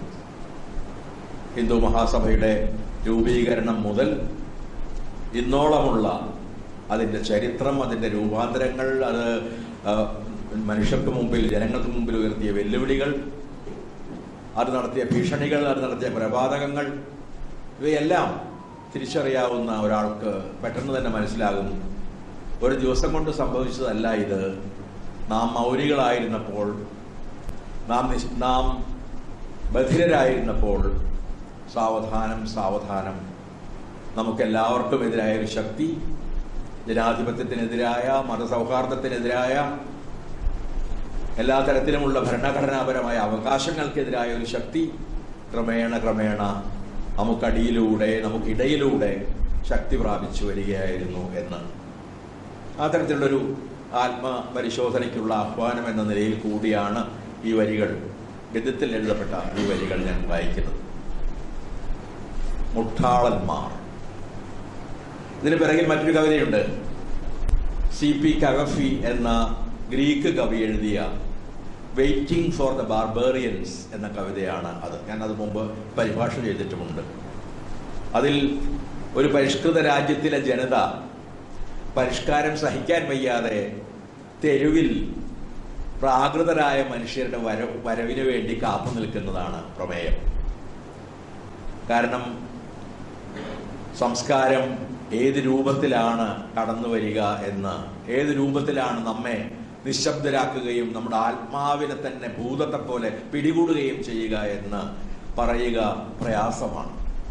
ആ തരത്തിലുള്ള ഭീഷണമായ പ്രതിസന്ധികളിൽ ഒരുപക്ഷെ നമുക്ക് തോന്നും, നമ്മുടെ പ്രാകൃതർ എന്ന് നാം പലപ്പോഴും വിശേഷിപ്പിക്കുന്ന മനുഷ്യരായിരിക്കാം സംസ്കൃതരായ ഈ മനുഷ്യരെക്കാൾ കൂടുതൽ പരിഷ്കൃതരായ, കൂടുതൽ ചിന്തിക്കുന്ന, കൂടുതൽ ഭാവനാ സമ്പന്നരായ മനുഷ്യർ എന്ന്. ആ തരത്തിലുള്ള ഒരു കവിതയിൽ നിന്നാണ് ഒരർത്ഥത്തിൽ ഈ കവിതയും പ്രചോദനം നേടുന്നത്. മുട്ടാളൻ. അവർ വരുമെന്ന് നമുക്ക് ഉറപ്പായിരുന്നു. അവർക്ക് എതിർനിൽക്കുമായിരുന്നവരുടെ വിഗ്രഹങ്ങൾ നാം ഒന്നൊന്നായി എറിഞ്ഞുടച്ചു. അവരെ എതിരേൽക്കാൻ കുഞ്ഞുങ്ങളുടെ രക്തം നിറച്ച പാനപാത്രങ്ങളുമായി നാം തലസ്ഥാനത്ത് കാത്തുനിന്നു. ഉടുപ്പുകൾ ഊരി, മരവുരികൾ അണിഞ്ഞു, ചരിത്ര സ്മാരകങ്ങൾക്ക് തീ കൊളുത്തി, യാഗങ്ങൾക്ക് അഗ്നിയൊരുക്കി, രാജവീഥികളുടെ പേരുകൾ മാറ്റി, നമ്മുടെ ഗ്രന്ഥപ്പുരകൾ അവരെ അരിശം പിടിപ്പിച്ചാലോ എന്ന് ഭയന്ന് അവ ഇടിച്ചു നിരത്തി ദുർമന്ത്രവാദം നടത്താനുള്ള താളിയോലകൾ മാത്രം സംരക്ഷിച്ചു. പക്ഷെ അവർ വന്നത് നാം അറിഞ്ഞതുപോലുമില്ല. നമ്മുടെ തന്നെ വിഗ്രഹങ്ങൾ ഉയർത്തിപ്പിടിച്ച്, നമ്മുടെ പതാകയെ വന്ദിച്ച്, നമ്മുടെ വസ്ത്രങ്ങൾ അണിഞ്ഞ്, നമ്മുടെ നിയമപുസ്തകം കയ്യിലേന്തി, നമ്മുടെ തന്നെ മന്ത്രങ്ങൾ ഉരുക്കഴിച്ച്, നമ്മുടെ ഭാഷ സംസാരിച്ച്, രാജസഭയുടെ കൽപ്പടവുകൾ തൊട്ടു വന്ദിച്ചാണ് അവർ കയറി വന്നത്. ഒടുവിൽ അവർ കിണറുകളിൽ വിഷം കലക്കാനും കുഞ്ഞുങ്ങളുടെ ഭക്ഷണം തട്ടിപ്പറിക്കാനും ചിന്തകളുടെ പേരിൽ മനുഷ്യരെ എയ്തു വീഴ്ത്താനും തുടങ്ങിയപ്പോഴാണ് നമുക്ക് മനസ്സിലായത് അവർ നമുക്കിടയിൽ, നമുക്കുള്ളിൽ തന്നെയായിരുന്നു എന്ന്. ഇപ്പോൾ നാം അങ്ങോട്ടും ഇങ്ങോട്ടും നോക്കി സംശയത്തോടെ ചോദിക്കുന്നു, നീയാണോ മുട്ടാളൻ? മറുപടിക്ക് പകരം നമ്മുടെ ഭാവിയിൽ മുഴുക്ക പുക പടർത്തി തീ ആളിപ്പിടിക്കുന്നത് മാത്രം നാം കാണുന്നു. നമ്മുടെ ഭാഷ മരണത്തിൻ്റെതായി മാറുന്നത്. നഗരചത്വരത്തിൽ ഇപ്പോൾ നാം രക്ഷകരെയും കാത്തു നിൽക്കുന്നു, അവരും മറ്റാരോ ആണ് എന്ന പോലെ.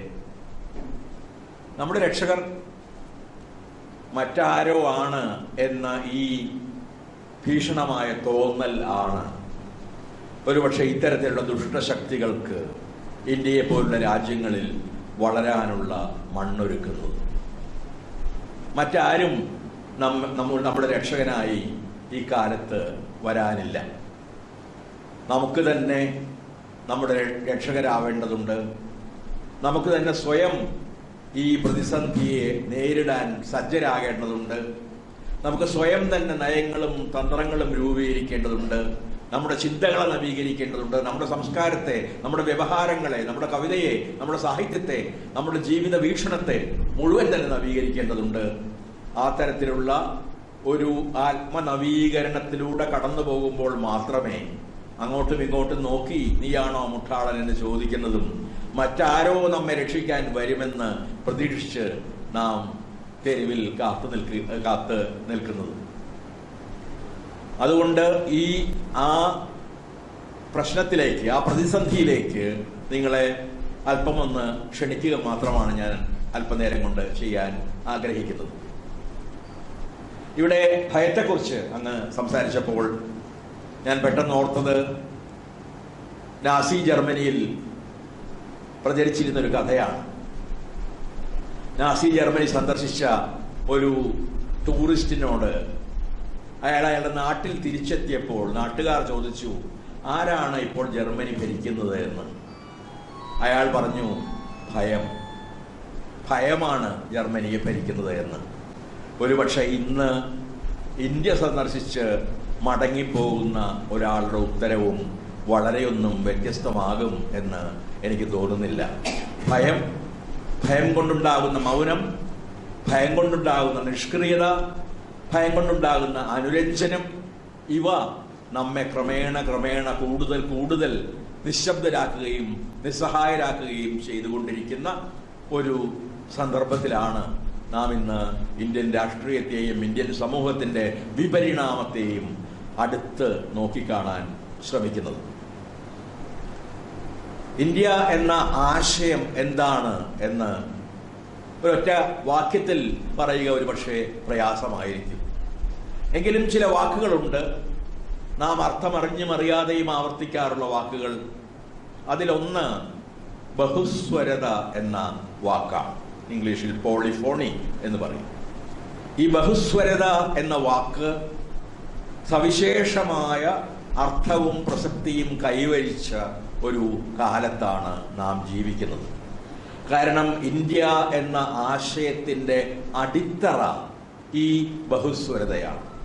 അനേകം മതങ്ങൾ, അനേകം തത്വചിന്തകൾ, അനേകം ജീവിത വീക്ഷണങ്ങൾ, അനേകം പ്രാദേശിക സംസ്കാരങ്ങൾ, അനേക തരത്തിലുള്ള ആഘോഷങ്ങൾ, അനേകം ഭാഷകൾ, ഇവയെല്ലാം ചേർന്ന അതിസങ്കീർണമായ ഒരു മഹാസംസ്കാരത്തെയാണ് നാം ഇന്ത്യൻ സംസ്കാരമെന്ന് വിശേഷിപ്പിച്ച് പോന്നിട്ടുള്ളത്.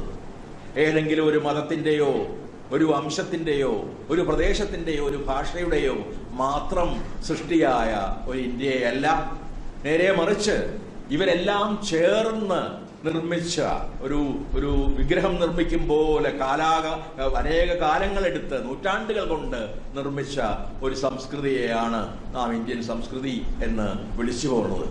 അതിൻ്റെ അർത്ഥം വേദകാലത്തെ സംസ്കൃതി എന്ന് മാത്രമല്ല, അതിൻ്റെ അർത്ഥം ഏതെങ്കിലും ഹിന്ദു രാജാക്കന്മാരുടെ കാലത്തെ സംസ്കൃതി എന്ന് മാത്രമല്ല. അതിൻ്റെ അർത്ഥം വളരെ പഴയ ആദ്യത്തെ ആദിവാസിയുടെ, ഒരുപക്ഷെ ആഫ്രിക്കയിൽ നിന്ന് വന്നിരിക്കാവുന്ന ആദിവാസിയുടെ പാട്ട് മുതൽ ഇന്നത്തെ ഒരു കവിയുടെ കവിത വരെ നീളാവുന്ന, അല്ലെങ്കിൽ ആദ്യത്തെ ആദിവാസിക്ക് പ്രകൃതിയുമായുണ്ടായിരുന്ന അഗാധമായ ആഭിമുഖ്യം മുതൽ ഇന്നത്തെ ഒരു ചിന്തകന് പ്രപഞ്ചത്തെക്കുറിച്ചുള്ള ഉത്കണ്ഠ വരെ നീളാവുന്ന ആ ഒരു ബഹുസ്വരതയെയാണ് നാം ഇന്ത്യ എന്ന് വിളിച്ചു പോകുന്നത്. നമുക്ക് നഷ്ടമാകുന്നതും ഇന്ന് ഒരുപക്ഷെ ആ ബഹുസ്വരത തന്നെയാണ്. ഏകസ്വരമായ ഒരു ഇന്ത്യ, ഏകശിലാരൂപമായ ഒരു ഇന്ത്യ നിർമ്മിക്കപ്പെട്ടുകൊണ്ടിരിക്കുന്നത് നാം കണ്ടു നിൽക്കുന്നു. പലപ്പോഴും വെറുതെ കണ്ടു നിൽക്കുന്നു, നിശബ്ദരായി പ്രതികരിക്കാതെ നാം അത് കണ്ടു നിൽക്കുന്നു. എങ്ങനെയാണ് ഇങ്ങനെയുള്ളൊരു ബഹുസ്വരമായ ഇന്ത്യ ഏകസ്വരമായ ഏകശിലാരൂപമായ ഒരു ഇന്ത്യയായി മാറിയത് എന്ന അന്വേഷണം വളരെ ദീർഘമായി തന്നെ നടത്തേണ്ട ഒന്നാണെങ്കിലും അതിനെക്കുറിച്ചുള്ള ചില കാര്യങ്ങളൊന്ന് ധ്വനിപ്പിച്ചു പോകാൻ മാത്രമാണ് ഞാനിവിടെ ഉദ്ദേശിക്കുന്നത്. ബഹുസ്വരതയെക്കുറിച്ച് പറയുമ്പോഴൊക്കെ ഞാൻ ഓർക്കുന്ന ഒരു കഥയുണ്ട്. അത് A.K. രാമാനുജൻ എന്ന നിങ്ങളിൽ ചിലരെങ്കിലും കേട്ടിരിക്കാവുന്ന മഹാപണ്ഡിതൻ. അദ്ദേഹം കവിയായിരുന്നു, കന്നഡയിലും ഇംഗ്ലീഷിലും കവിത എഴുതിയിരുന്നു, ഒന്നാന്തരം നിരൂപകനും ചിന്തകനുമായിരുന്നു. അദ്ദേഹം എഴുതിയ 300 രാമായണങ്ങൾ നിങ്ങൾക്ക് ചിലർക്ക് ഓർമ്മയുണ്ടാവും. അത് JNUവിൽ പാഠപുസ്തകത്തിൽ പെടുത്തിയപ്പോൾ ഹിന്ദു തീവ്രവാദികൾ എന്ന് വലിയ പ്രതിഷേധം ഉയർത്തുകയുണ്ടായി. ആ 300 രാമായണങ്ങൾ എന്ന ലേഖനത്തിന്റെ ആരംഭത്തിൽ അദ്ദേഹം പറയുന്ന ഒരു കഥയുണ്ട്. അവിടെയും അദ്ദേഹം ഉദ്ദേശിക്കുന്നത് ഈ നമ്മുടെ സമൂഹത്തിന്റെ ഈ വലിയ ഇന്ന് വെല്ലുവിളിക്കപ്പെട്ടുകൊണ്ടിരിക്കുന്ന ബഹുസ്വരതയെ തന്നെയാണ്. ആ കഥ ഞാൻ വളരെ സംക്ഷേപിച്ച് പറയുകയാണ്. ശ്രീരാമൻ തൻ്റെ കൊട്ടാരത്തിൽ തൻ്റെ ഉപദേശകരുമൊത്ത് ഇരിക്കുമ്പോൾ, ഋഷിമാരും തൻ്റെ മന്ത്രിമാരും ഒക്കെ ഒരുമിച്ചിരിക്കുമ്പോൾ, ശ്രീരാമന്റെ വിരലിൽ നിന്ന് ഒരു മോതിരം ഊർന്ന് നിലത്ത് വീണ് പെട്ടെന്ന് അപ്രത്യക്ഷമായി. നിലത്ത് മുഴുവൻ അന്വേഷിച്ചിട്ടും ആ മോതിരം കാണാനുണ്ടായില്ല. നിലത്തുണ്ടായിരുന്ന ഒരു ചെറിയ ദ്വാരത്തിലൂടെയാണ് ആ മോതിരം അപ്രത്യക്ഷമായത് എന്ന് ചിലർ കണ്ടു. അപ്പോൾ ശ്രീരാമൻ തന്റെ വിശ്വസ്ത ദൂതനായ ഹനുമാനെ വിളിച്ചു പറഞ്ഞു, ആ ദ്വാരത്തിലൂടെ കടന്നുപോയി എവിടെയാണോ എൻ്റെ മോതിരം നഷ്ടപ്പെട്ടിരിക്കുന്നത് അത് തിരിച്ചു കൊണ്ടുവരിക എന്ന്. അത് ഹനുമാനോട് പറയാനുള്ള കാരണം ഒരുപക്ഷെ നിങ്ങൾക്കറിയാം. ഹനുമാന് അണുവിനെ പോലെ സൂക്ഷ്മാകാരനാകാനും ഹിമാലയത്തെ പോലെ സ്ഥൂലാകാരനാകാനുമുള്ള സവിശേഷ സിദ്ധിയുണ്ടായിരുന്നു. അതുകൊണ്ട് ഹനുമാൻ വളരെ ചെറുതായി ആ ദ്വാരത്തിലൂടെ കടന്ന് എത്തിച്ചേർന്നത് അതലം എന്ന് വിളിക്കപ്പെടുന്ന, ഭൂമിക്കടിയിലുണ്ട് എന്ന് കരുതപ്പെടുന്ന മറ്റൊരു ലോകത്തിലാണ്. ഈ ഒരു പുതിയ ജീവി ഇങ്ങനെ വന്ന് വീഴുന്നത് കണ്ട് അവിടുത്തെ അതല ചക്രവർത്തിയുടെ പരിചാരികമാർ ആ ജീവിയെ, മാംസാഹാര പ്രിയനായിരുന്ന ആ ചക്രവർത്തിയുടെ അത്താഴ തളികയിൽ കൊണ്ടുവച്ചു. അത്താഴത്തിന് വന്ന ചക്രവർത്തി തളികയിൽ നിന്ന് ആരോ രാമ രാമ രാമ എന്ന് ജപിക്കുന്നത് കേട്ട് സൂക്ഷിച്ചു നോക്കിയപ്പോൾ അതൊരു ചെറിയ ജീവിയാണ് എന്ന് കണ്ടു. അപ്പോൾ താങ്കൾ ആരാണ് എന്ന് ചക്രവർത്തി ചോദിച്ചപ്പോൾ ഹനുമാൻ ഈ കഥ മുഴുവൻ പറഞ്ഞു. ഞാൻ വന്നിരിക്കുന്നത് രാമന്റെ ആ നഷ്ടപ്പെട്ട മോതിരം തിരിച്ചെടുക്കാൻ വേണ്ടിയാണ്. അപ്പോൾ ആ അതല ചക്രവർത്തി ഒരു വലിയ കിണ്ണം നിറയെ മോതിരങ്ങൾ കൊണ്ടുവന്ന് ഹനുമാനോട് പറഞ്ഞു, ഈ മോതിരങ്ങളിൽ നിന്ന് നിന്റെ രാമന്റെ മോതിരം തിരഞ്ഞെടുത്തുകൊള്ളുക. അത് ഹനുമാന് കഴിഞ്ഞില്ല. ഹനുമാൻ ആദ്യമായാണ് കേൾക്കുന്നത് ഇത്രയധികം രാമന്മാരുണ്ടായിരുന്നുവെന്ന്. അത് കഴിയാതെ തിരിച്ചുപോയി.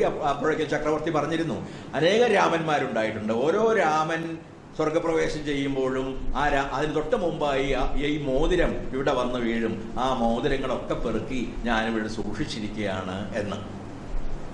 ഇത് രാമാനുജൻ പറയുന്നത് വെറുമൊരു കഥ പറയാൻ വേണ്ടിയല്ല. ഇതൊരു കന്നഡ നാടോടി കഥയാണ് വാസ്തവത്തിൽ. കഥ പറയാൻ വേണ്ടിയല്ല. എത്ര രാമന്മാരുണ്ടോ അത്രയും രാമായണങ്ങളുമുണ്ട്. ഞാൻ അതിലേക്ക് കടക്കുന്നില്ല, അതെൻ്റെ ഒരു പ്രത്യേക വിഷയമാണ് ഈ പലതരം രാമായണങ്ങൾ. എല്ലാ രാമായണങ്ങളിലും രാമനും സീതയും ഉണ്ട്, അവരുടെ രാമന്റെ സഹോദരന്മാരുണ്ട്, ദശരഥനുണ്ട്, ബാലിയും സുഗ്രീവനും ഉണ്ട്, ഹനുമാനുണ്ട്. ബാക്കി അതൊഴിച്ചാൽ പല രാമായണങ്ങളും വളരെ വളരെ വ്യത്യസ്തങ്ങളായ രീതികളിലാണ് ഈ രാമകഥയോട് പെരുമാറുന്നത്. അത് ഇന്ത്യയിൽ മാത്രമല്ല ദക്ഷിണേഷ്യയിൽ മുഴുവനുള്ള ഒരു മഹാപാരമ്പര്യമാണ്. അതിൻ്റെ ഏറ്റവും വലിയ രാമായണ പണ്ഡിതൻ ഒരു റവറൻ ഫാദറാണ്, ഫാദർ കാമിൽ ബുൽക്കെ. രാമകഥ എന്ന പേരിലുള്ള അദ്ദേഹത്തിന്റെ പുസ്തകം ആദ്യം ഹിന്ദിയിൽ എഴുതി, അത് പിന്നീട് പല ഭാഷകളിലേക്കും പരിഭാഷ ചെയ്യപ്പെട്ടിട്ടുമുണ്ട്.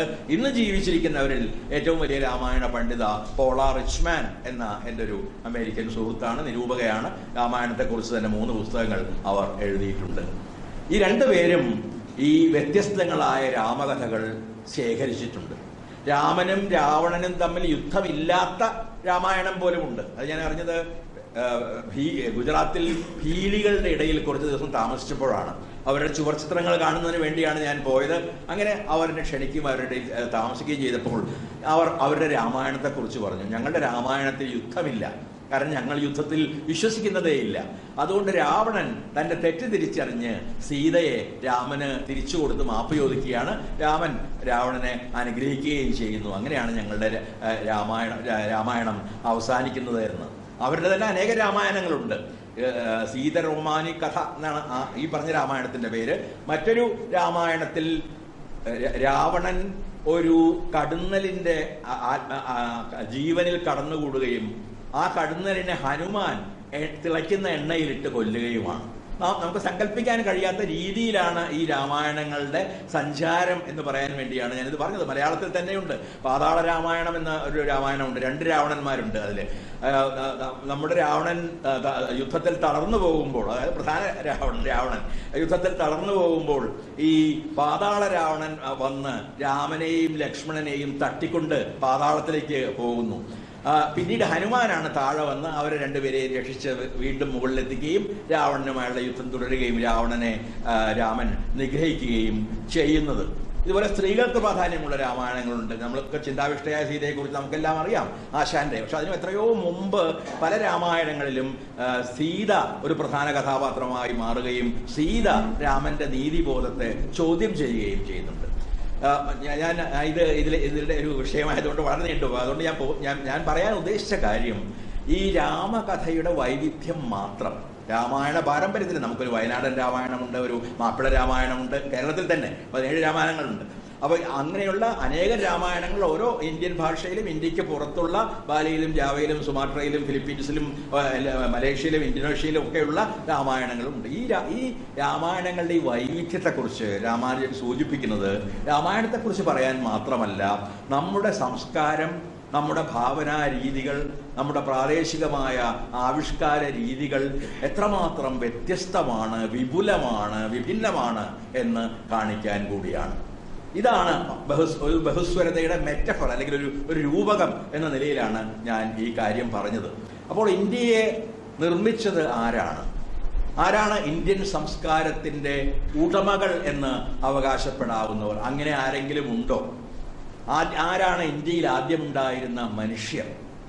ഒരുപക്ഷെ ഈ ചോദ്യം നമ്മെ കൊണ്ടുപോവുക ആഫ്രിക്കയിൽ നിന്ന് ആദ്യം കുടിയേറിയ ആദിവാസികളായ മനുഷ്യരിലേക്കായിരിക്കും. അതിനുശേഷമുള്ള അനേകം കുടിയേറ്റങ്ങളുടെ ഒരു ചരിത്രത്തിലൂടെയാണ് ഇന്ത്യ എന്ന് നാം ഇന്നറിയുന്ന രാജ്യം സൃഷ്ടിക്കപ്പെട്ടത്. ആദ്യത്തെ കുടിയേറ്റം സംഭവിച്ചതായി കരുതപ്പെടുന്നത് ഏതാണ്ട് 65,000 വർഷം മുൻപാണ്. ആഫ്രിക്കയിൽ നിന്നും അറേബ്യയിൽ നിന്നുമുള്ള ആദ്യത്തെ കുടിയേറ്റം. അതിനുശേഷം ക്രിസ്തുവിന് മുമ്പ് 7,000-നും 3,000-നും ഇടയിൽ മെഡിറ്ററേനിയൻ അഥവാ മധ്യധരണ്യാഴി പ്രദേശത്ത് നിന്നുള്ള മറ്റൊരു കുടിയേറ്റം നടക്കുന്നു. അവിടെയുള്ള കർഷകർ, സാഗ്രോ കർഷകർ എന്ന് പറയുന്ന ഒരു കർഷക വംശമാണ് പിന്നീട് ഇന്ത്യയിൽ വരുന്ന ആളുകൾ. അതിനും ശേഷമാണ് ഈ ഏതാണ്ട് ക്രിസ്തുവിന് മുമ്പ് 2000-നും 1000-നും ഇടയിലാണ് ഈയിടെയായി പലരും ആര്യർ എന്ന് വിശേഷിപ്പിക്കുന്ന വംശം ഇന്ത്യയിലെത്തുന്നത്.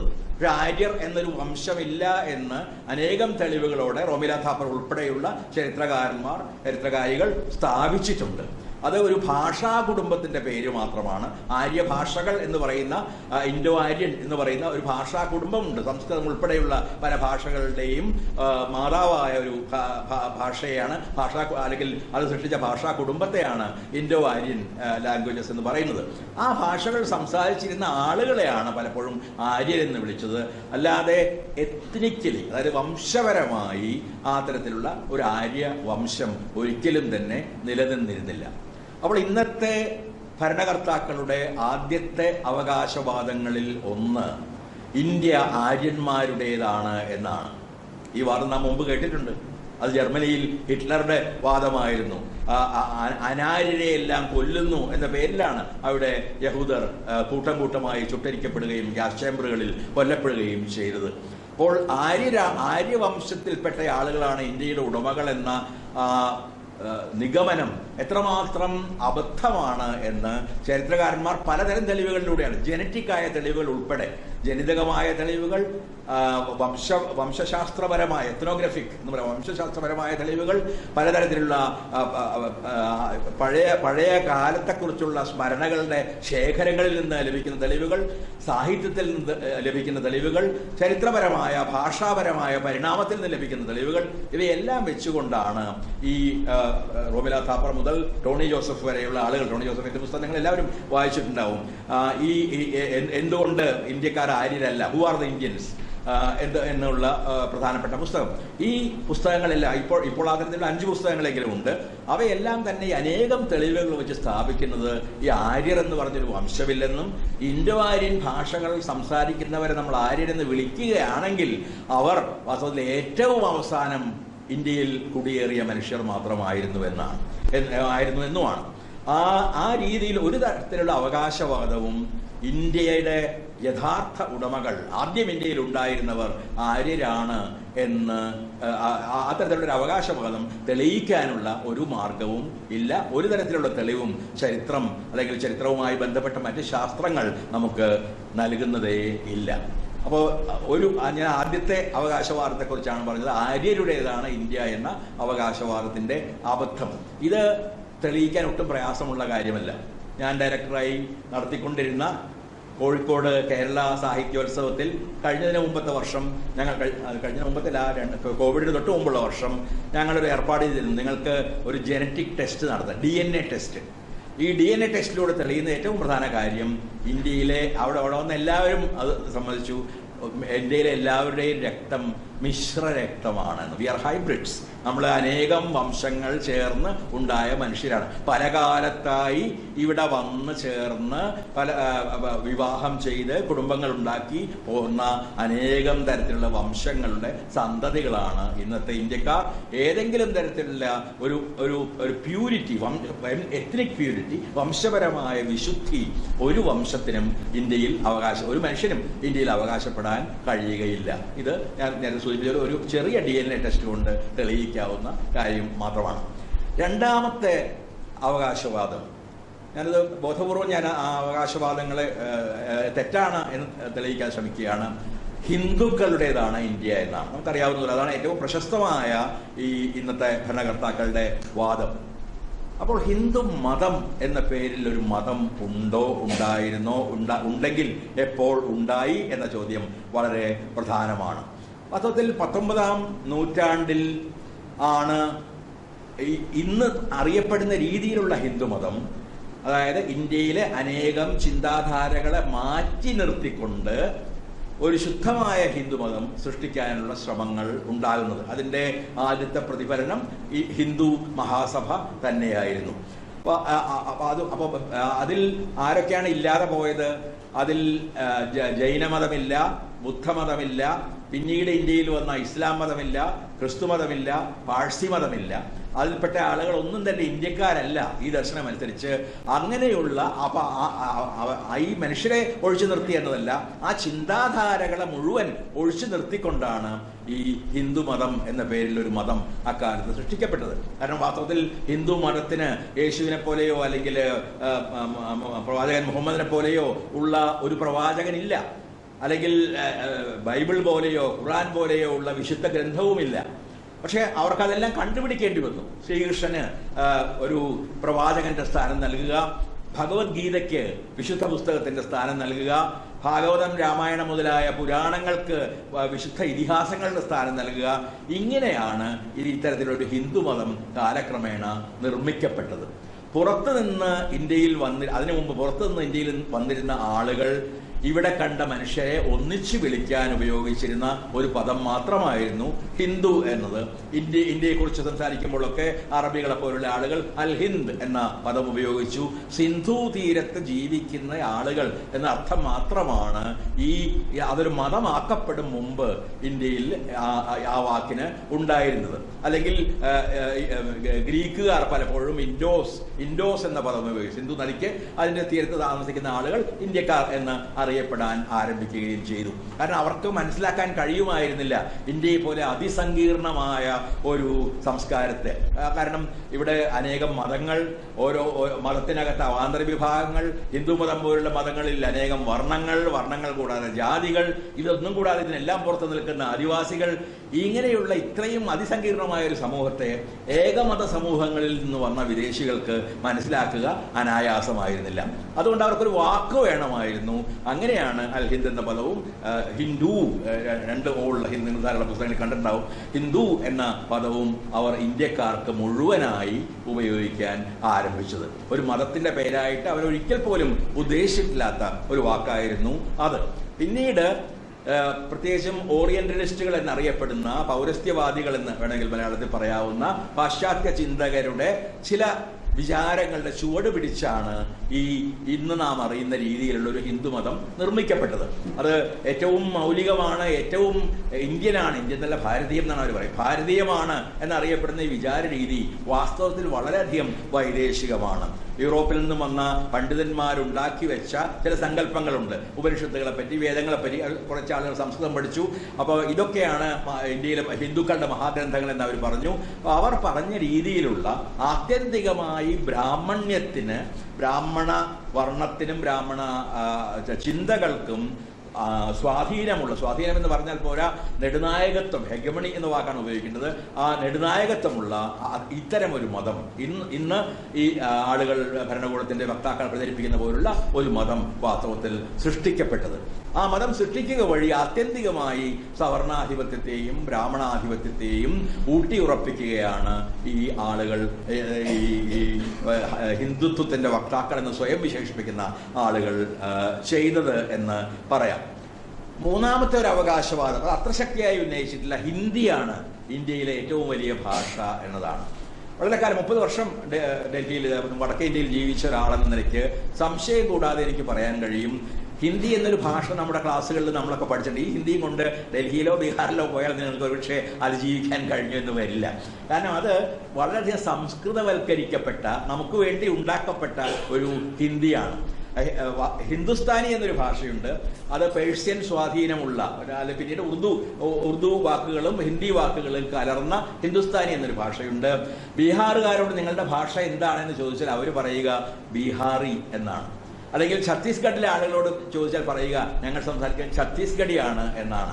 ഇതുപോലെ രാജസ്ഥാനിലെ ആളുകളോട് ചോദിച്ചാൽ സ്വാഭാവികമായി, കാരണം അത് തികച്ചും വേറൊരു ഭാഷയാണ്, രാജസ്ഥാനിയാണ് ഞങ്ങളുടെ ഭാഷ എന്ന് പറയും. വടക്കേ ഇന്ത്യയിൽ ഹിന്ദി സംസാരിക്കുന്നതായി അറിയപ്പെടുന്ന പ്രദേശങ്ങൾ, അല്ലെങ്കിൽ സെൻസസ് പ്രകാരം ഈ ഹിന്ദി സംസ്ഥാനങ്ങളായി ഉൾപ്പെടുത്തപ്പെട്ടിട്ടുള്ള പ്രദേശങ്ങൾ, അവിടെയെല്ലാം പോയാൽ നമുക്ക് മനസ്സിലാകുന്ന ഒരു കാര്യം, ഇവരൊക്കെ സംസാരിക്കുന്നത് വളരെ വ്യത്യസ്തങ്ങളായ ഭാഷകളാണ്. അടിസ്ഥാനപരമായ ചില പൊതു ഘടകങ്ങളില്ല എന്നല്ല ഞാൻ പറഞ്ഞു വരുന്നത്.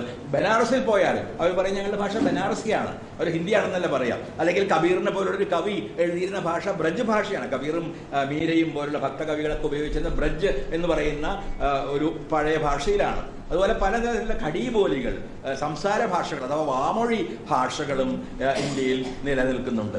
അതുകൊണ്ട് ഈ തരത്തിൽ നമ്മൾ കൃത്യമായി കാണുകയാണെങ്കിൽ ഈ അനേകം ഭാഷകളെ ഒന്നിച്ചു ചേർത്ത് ഹിന്ദി എന്ന് വിളിച്ചുകൊണ്ടാണ് ഹിന്ദിയാണ് ഇന്ത്യയിലെ ഏറ്റവും വലിയ ഭാഷ എന്ന് ഈ ആളുകൾ സ്ഥാപിച്ചത്.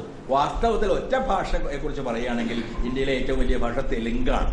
ഏറ്റവും അധികം ആളുകൾ സംസാരിക്കുന്ന ഭാഷ തെലുങ്കാണ്. പക്ഷെ നമുക്കറിയാവുന്നതുപോലെ ഒരു ഭാഷയ്ക്ക് അതിൻ്റെതായ പാർട്ടിയും അതിൻ്റെതായ ഒരു വാമൊഴിക്ക് അതിൻ്റെ പാർട്ടിയും അതിൻ്റെ സൈന്യവും ഉണ്ടെങ്കിൽ അതൊരു ഭാഷയായി മാറുമെന്ന് ഇംഗ്ലീഷിൽ ഒരു ചൊല്ലുണ്ട്. A dialect becomes a language when it has a political party and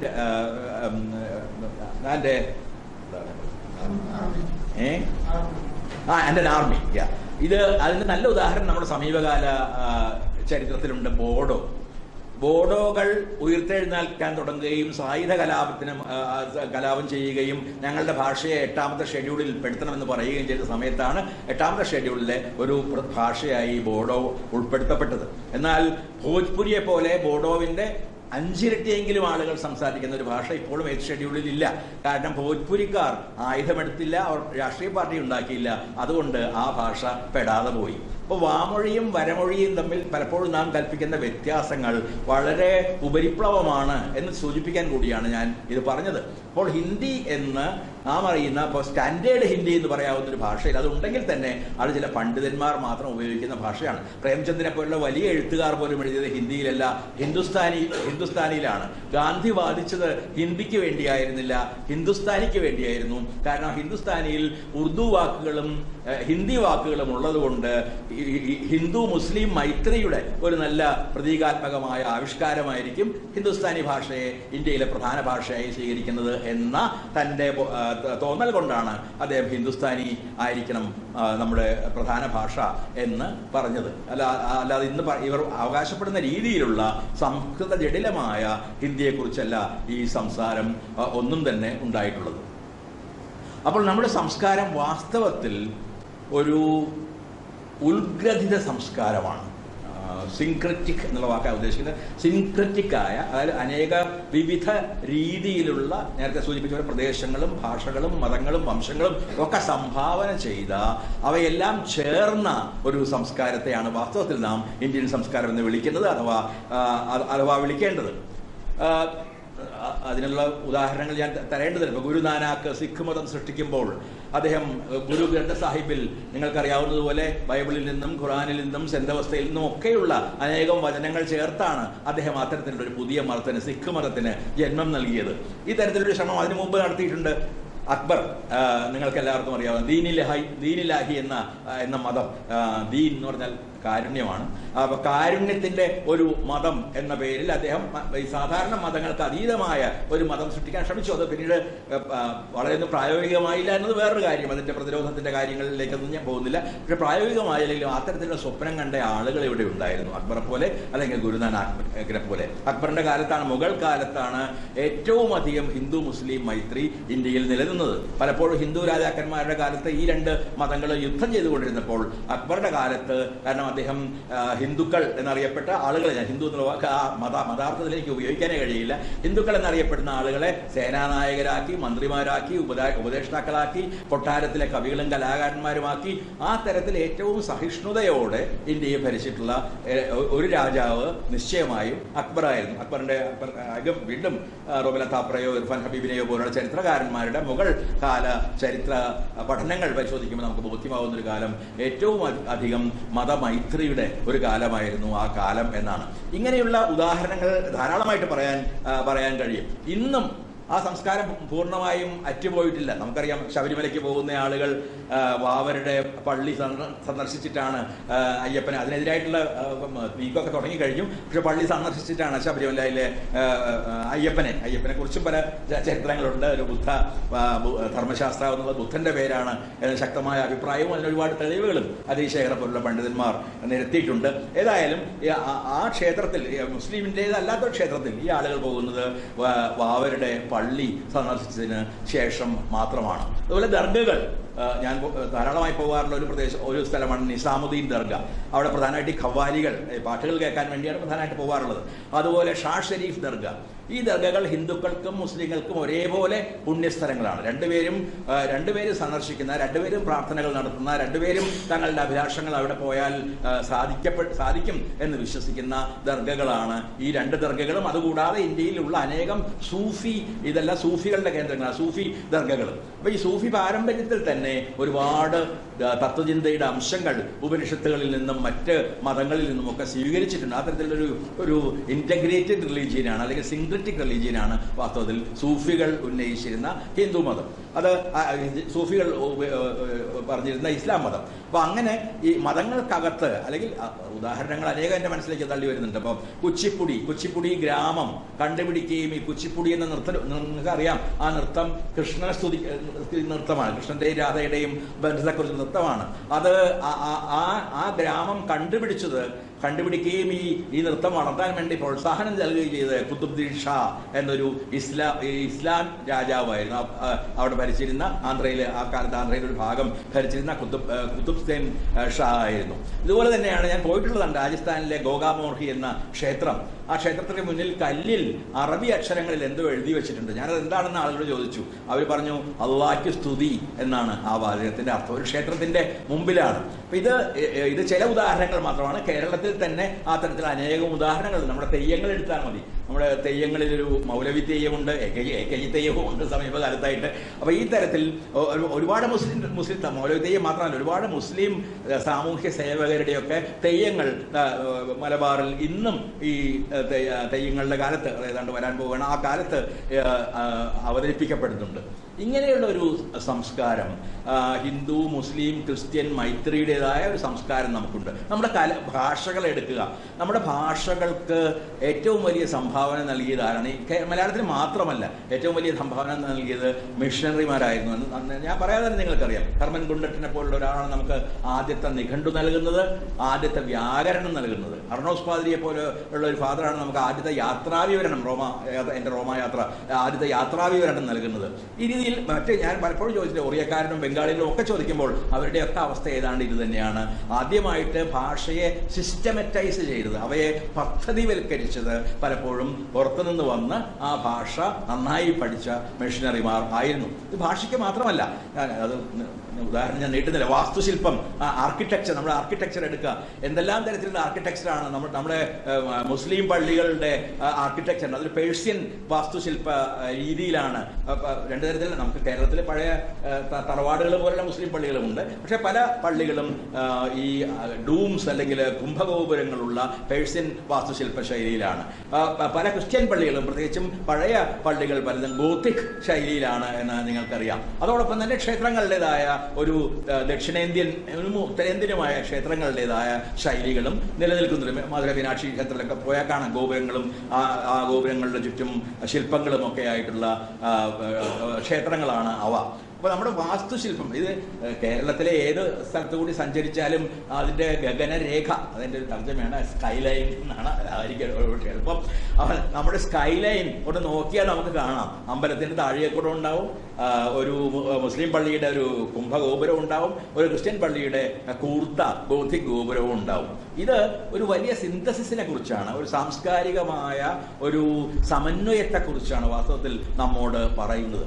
പുറത്തുനിന്ന് വന്നു പിന്നീട് നമ്മുടേതായി മാറിയ വാസ്തുശില്പം, പുറത്തുനിന്ന് വന്നവർ നൽകിയ വ്യാകരണവും നിഘണ്ടവും ഉൾപ്പെടെയുള്ള ഭാഷയെ പരിഷ്കരിക്കുകയും പുതുക്കുകയും ചെയ്ത ഒട്ടേറെ കാര്യങ്ങൾ. ഈ രീതിയിൽ ഏത് കലയെടുത്താലും, നമുക്ക് മലയാളത്തിന് അറബി മലയാളം എന്ന് പറഞ്ഞൊരു ഒരു രൂപം തന്നെയുണ്ട്. അറബി മലയാളത്തിൽ മഹാകാവ്യങ്ങൾ വരെ എഴുതപ്പെട്ടിട്ടുണ്ട്. നമുക്ക് ഉബൈദിനെ പോലുള്ള കവികളുണ്ട്, അല്ലെങ്കിൽ ഉബൈദിനെ പോലുള്ള കവികളുണ്ട്. ഈ അറബി മലയാളത്തിലും മറ്റ് ഭാഷകൾ കലർന്ന മലയാളത്തിലും എഴുതുന്ന ഡച്ചുകാരുടെ കാലത്തുള്ളൊരു ഡച്ച് മലയാളമുണ്ട്. അത് എൻ്റെ സ്മാധവൻ ലുന്തൻ ബത്തേരി എന്നുള്ള ആ ഡച്ച് കലർന്ന മലയാളം ഉപയോഗിക്കുന്നുണ്ട്. നമ്മുടെ ഭാഷ തന്നെ അതിൻ്റെ തെളിവാണ്. അനേകം ഭാഷകളിൽ നിന്ന് പദങ്ങൾ എടുത്ത് നമ്മുടേതാക്കി മാറ്റിയ ഒരു ചരിത്രമാണ് മലയാള ഭാഷയുടെ ചരിത്രം. നമ്മുടെ വളരെ സാധാരണ വാക്കുകൾ പലതും പോർച്ചുഗീസ് ഉൾപ്പെടെയുള്ള പല ഭാഷകളിൽ നിന്ന് വന്നതാണ്. ഞാൻ കഴിഞ്ഞ പ്രഭാഷണത്തിൽ അത് പറയുന്നുണ്ട്. ഇപ്പോൾ ജനാല എന്നുള്ള വാക്ക് ഗോവയിൽ ചെന്ന് പറഞ്ഞാൽ അവർക്ക് ഉടനെ മനസ്സിലാവും. അത് പോർച്ചുഗീസിൽ നിന്ന് അവർക്കും കിട്ടി, നമുക്കും കിട്ടിയ ഒരു വാക്കാണ്. ഇതുപോലെ വളരെ സാധാരണമായ വാക്കുകൾ, ഇംഗ്ലീഷിൽ നിന്ന് വന്ന വാക്കുകളുടെ കഥ പറയേ വേണ്ട, ബെഞ്ചും ഡെസ്കും കമ്പ്യൂട്ടറും ഒക്കെ ഉൾപ്പെടെ വാക്കുകൾ. അല്ലെങ്കിൽ നമ്മുടെ കോടതി ഭാഷയിൽ ഒരുപാട് പേർഷ്യൻ ഭാഷയുണ്ട്, ശിരസ്തേദാർ എന്നുള്ള ഭാഷ. ഇങ്ങനെയുള്ള ഒരു നമ്മുടെ ഈ റവന്യൂ ഉദ്യോഗസ്ഥരുടെ പേരുകൾ കോടതി ഭാഷയിൽ ഉപയോഗിക്കുന്ന ഒരുപാട് പദങ്ങൾ പേർഷ്യൻ ഭാഷയിൽ നിന്ന് വന്നതാണ്. ഇങ്ങനെ നമ്മുടെ മലയാള ഭാഷ മാത്രം എടുത്താൽ നമുക്കറിയാം എങ്ങനെയാണ് ഈ അനേകം മതങ്ങൾ, അനേകം ഭാഷകൾ നമുക്ക് സംഭാവന നൽകുകയും നമ്മുടെ ഭാഷയെ ഇത്രയേറെ സമ്പന്നമാക്കുകയും ചെയ്തത് എന്ന്.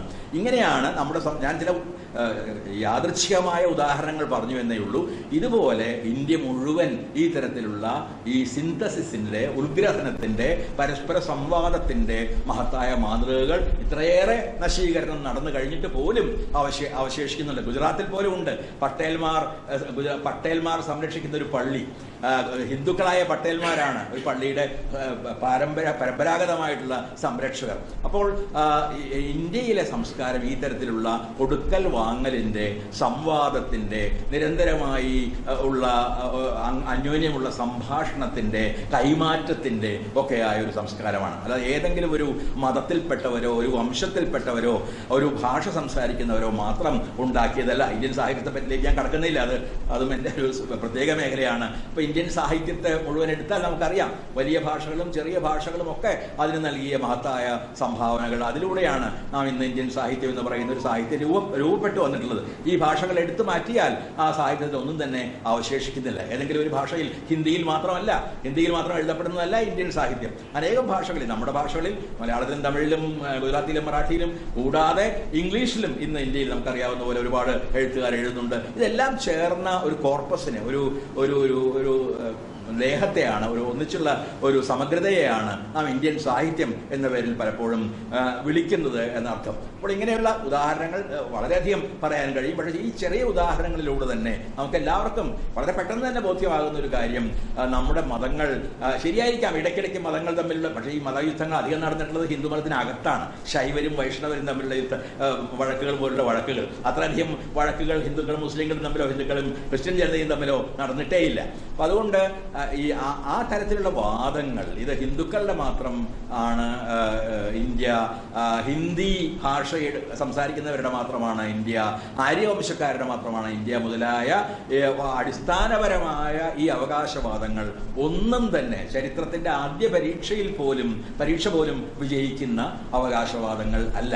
അവയെല്ലാം തെറ്റാണ് എന്ന് വളരെ വ്യക്തമായി ധാരാളം തെളിവുകളോടെ നമ്മുടെ ചരിത്രകാരന്മാരും ഭാഷാശാസ്ത്രജ്ഞന്മാരും തെളിയിച്ച് കഴിഞ്ഞിട്ടുണ്ട്. അപ്പോൾ നാം ഇന്ന് അഭിമുഖീകരിക്കുന്ന യഥാർത്ഥ പ്രശ്നം ജനാധിപത്യവും സമഗ്രാധികാരവും തമ്മിലുള്ള ഒരു സംഘർഷമാണ്. നമുക്ക് എന്താണ് വേണ്ടത്? നമുക്ക് ജനാധിപത്യം എന്ന് നാം പറയുന്നത് ഒരു സാധാരണ അർത്ഥത്തിലാണ്. കാരണം പൂർണ്ണമായ ജനാധിപത്യം എന്നതൊരു സ്വപ്നം മാത്രമാണ്. ജനാധിപത്യത്തിലേക്കുള്ള അനുക്രമമായ നീക്കം മാത്രമേ ഉള്ളൂ. കാരണം നമ്മൾ മുമ്പ് കാണാതിരുന്ന ആളുകളെ കാണാൻ തുടങ്ങുകയും കേൾക്കാതിരുന്ന ആളുകളെ കേൾക്കാൻ തുടങ്ങുകയും ചെയ്യുമ്പോഴാണ് ജനാധിപത്യം അർത്ഥവത്താകുന്നത് എന്ന് ഫ്രാൻസിയെ പോലുള്ള ഒരുപാട് ചിന്തകർ പറഞ്ഞ് വെച്ചിട്ടുണ്ട്. അതായത് ദളിതരായ ആളുകൾ, ആദിവാസികളായ ആളുകൾ, സ്ത്രീകൾ, അല്ലെങ്കിൽ LGBT ഗ്രൂപ്പിൽപ്പെട്ട ആളുകൾ, ഇത്തരത്തിൽ അദൃശ്യരാക്കപ്പെട്ടിരുന്ന ആളുകളെ നാം കാണാൻ തുടങ്ങുകയും അംഗീകരിക്കാൻ തുടങ്ങുകയും അവർക്ക് പലതരത്തിലുള്ള പ്രതിനിധാനങ്ങൾ നമ്മുടെ ജനസഭകളിൽ നൽകുകയും ഒക്കെ ചെയ്യുമ്പോൾ മാത്രമാണ് ജനാധിപത്യം ഒരു പൂർണ്ണമായ ജനാധിപത്യമാകുക. അത് അംബേദ്കർ വളരെ കൃത്യമായി പറഞ്ഞ കാര്യങ്ങളിൽ ഒന്ന്, ജാതി വ്യവസ്ഥ നിലനിൽക്കുന്നിടത്തോളം കാലം ഇന്ത്യയിൽ ജനാധിപത്യം സാധ്യമല്ല എന്നാണ്. കാരണം ജാതി വ്യവസ്ഥ ആദ്യമേ തന്നെ നമ്മുടെ സമൂഹത്തെ ശ്രേണീവൽക്കരിക്കുന്നു. ബ്രാഹ്മണരും ക്ഷത്രിയരും വൈശ്യരും ശൂദ്രരുമായി, അതിനകത്ത് തന്നെ പല പല വിഭാഗങ്ങളും ജാതികളുമായി. അതിന്റെ ബ്രാഹ്മണർക്ക് മേൽക്കോയ്മ നൽകുന്നു, ക്ഷത്രിയർക്ക് ഭരണാധികാരം നൽകുന്നു, വൈശ്യർക്ക് വ്യാപാരാധികാരം നൽകുന്നു, ശൂദ്രർക്ക് സാധാരണ കൈകൊണ്ടുള്ള ജോലികൾ നൽകുന്നു. ഇങ്ങനെയുള്ള ഒരു വ്യവസ്ഥ നിലനിൽക്കുന്ന ഒരു സ്ഥലത്ത് നമ്മൾ ഉദ്ദേശിക്കുന്ന തരത്തിലുള്ള പൂർണ്ണമായ ജനാധിപത്യം എന്നത് സാധ്യമല്ല എന്ന അംബേദ്കറുടെ വാക്യം നിശ്ചയമായും ശരിയാണ്. അപ്പോൾ എങ്കിലും നാം ശ്രമിക്കേണ്ടത് ആ തരത്തിലുള്ള പൂർണ്ണമായ ഒരു ജനാധിപത്യം, ഇത്തരത്തിലുള്ള അസമത്വ വ്യവസ്ഥകളെ ചോദ്യം ചെയ്യുന്ന രീതിയിലുള്ള ഒരു ജനാധിപത്യം വികസിപ്പിക്കുന്നതിന് വേണ്ടിയാണ്. എന്നാൽ ഇന്ന് ആ സങ്കല്പം, ഈ പരിമിതമായ ജനാധിപത്യം പോലും നേരിടുന്ന ഏറ്റവും വലിയ വെല്ലുവിളി നമുക്ക് എല്ലാവർക്കും അറിയാവുന്നതുപോലെ സമഗ്രാധിപത്യത്തിന്റെ, ടോട്ടാലിറ്റേറിയനിസത്തിന്റെ അല്ലെങ്കിൽ ഫാഷിസത്തിന്റെ എന്ന് തന്നെ പറയാൻ മടിക്കേണ്ടതില്ല, ഫാഷിസത്തിന്റെ ഈ വലിയ വെല്ലുവിളിയാണ്. അപ്പോൾ എങ്ങനെയാണ് ഒരു ജനാധിപത്യ വ്യവസ്ഥ ജനാധിപത്യപരമാണോ എന്ന് തിരിച്ചറിയുന്നത്? അതിനെക്കുറിച്ച് ധാരാളം എഴുതപ്പെട്ടിട്ടുണ്ട്. അതിൽ ഒന്ന്, ഒരു ഗവൺമെന്റ് അല്ലെങ്കിൽ ഒരു ഭരണകൂടം ജനാധിപത്യത്തിന്റെ നിയമങ്ങൾ പാലിക്കുന്നുണ്ടോ ലംഘിക്കുന്നുണ്ടോ, റൂൾസ് ഓഫ് ദ ഗെയിം എന്നാണ് അദ്ദേഹം പറയുന്ന വാക്ക്, ആ റൂൾസ് ഓഫ് ദ ഗെയിം പാലിക്കുന്നുണ്ടോ. രണ്ടാമത്, പ്രതിപക്ഷത്തിന്റെ സാധുതയെ ഗവൺമെന്റ് അംഗീകരിക്കുന്നുണ്ടോ. മൂന്നാമത്, ഈ ഹിംസയെ ഭരണകൂടം പ്രോത്സാഹിപ്പിക്കുന്നുണ്ടോ. നാലാമത്, ആവിഷ്കാര സ്വാതന്ത്ര്യം സമ്പൂർണമായി ജനങ്ങൾക്ക് ആ ഭരണകൂടം നൽകുന്നുണ്ടോ. അഞ്ചാമത്, വികസനം ഉണ്ടാകും, പക്ഷെ വികസനം ആർക്കു വേണ്ടിയാണ്? ഏറ്റവും അടിത്തട്ടിലെ മനുഷ്യർക്ക് വേണ്ടിയാണോ, അതോ ഒരു അദാനിക്കും ഒരു അംബാനിക്കും ഒക്കെ വേണ്ടി മാത്രമാണോ വികസനം മൊത്തത്തിൽ സംഭവിക്കുന്നത്?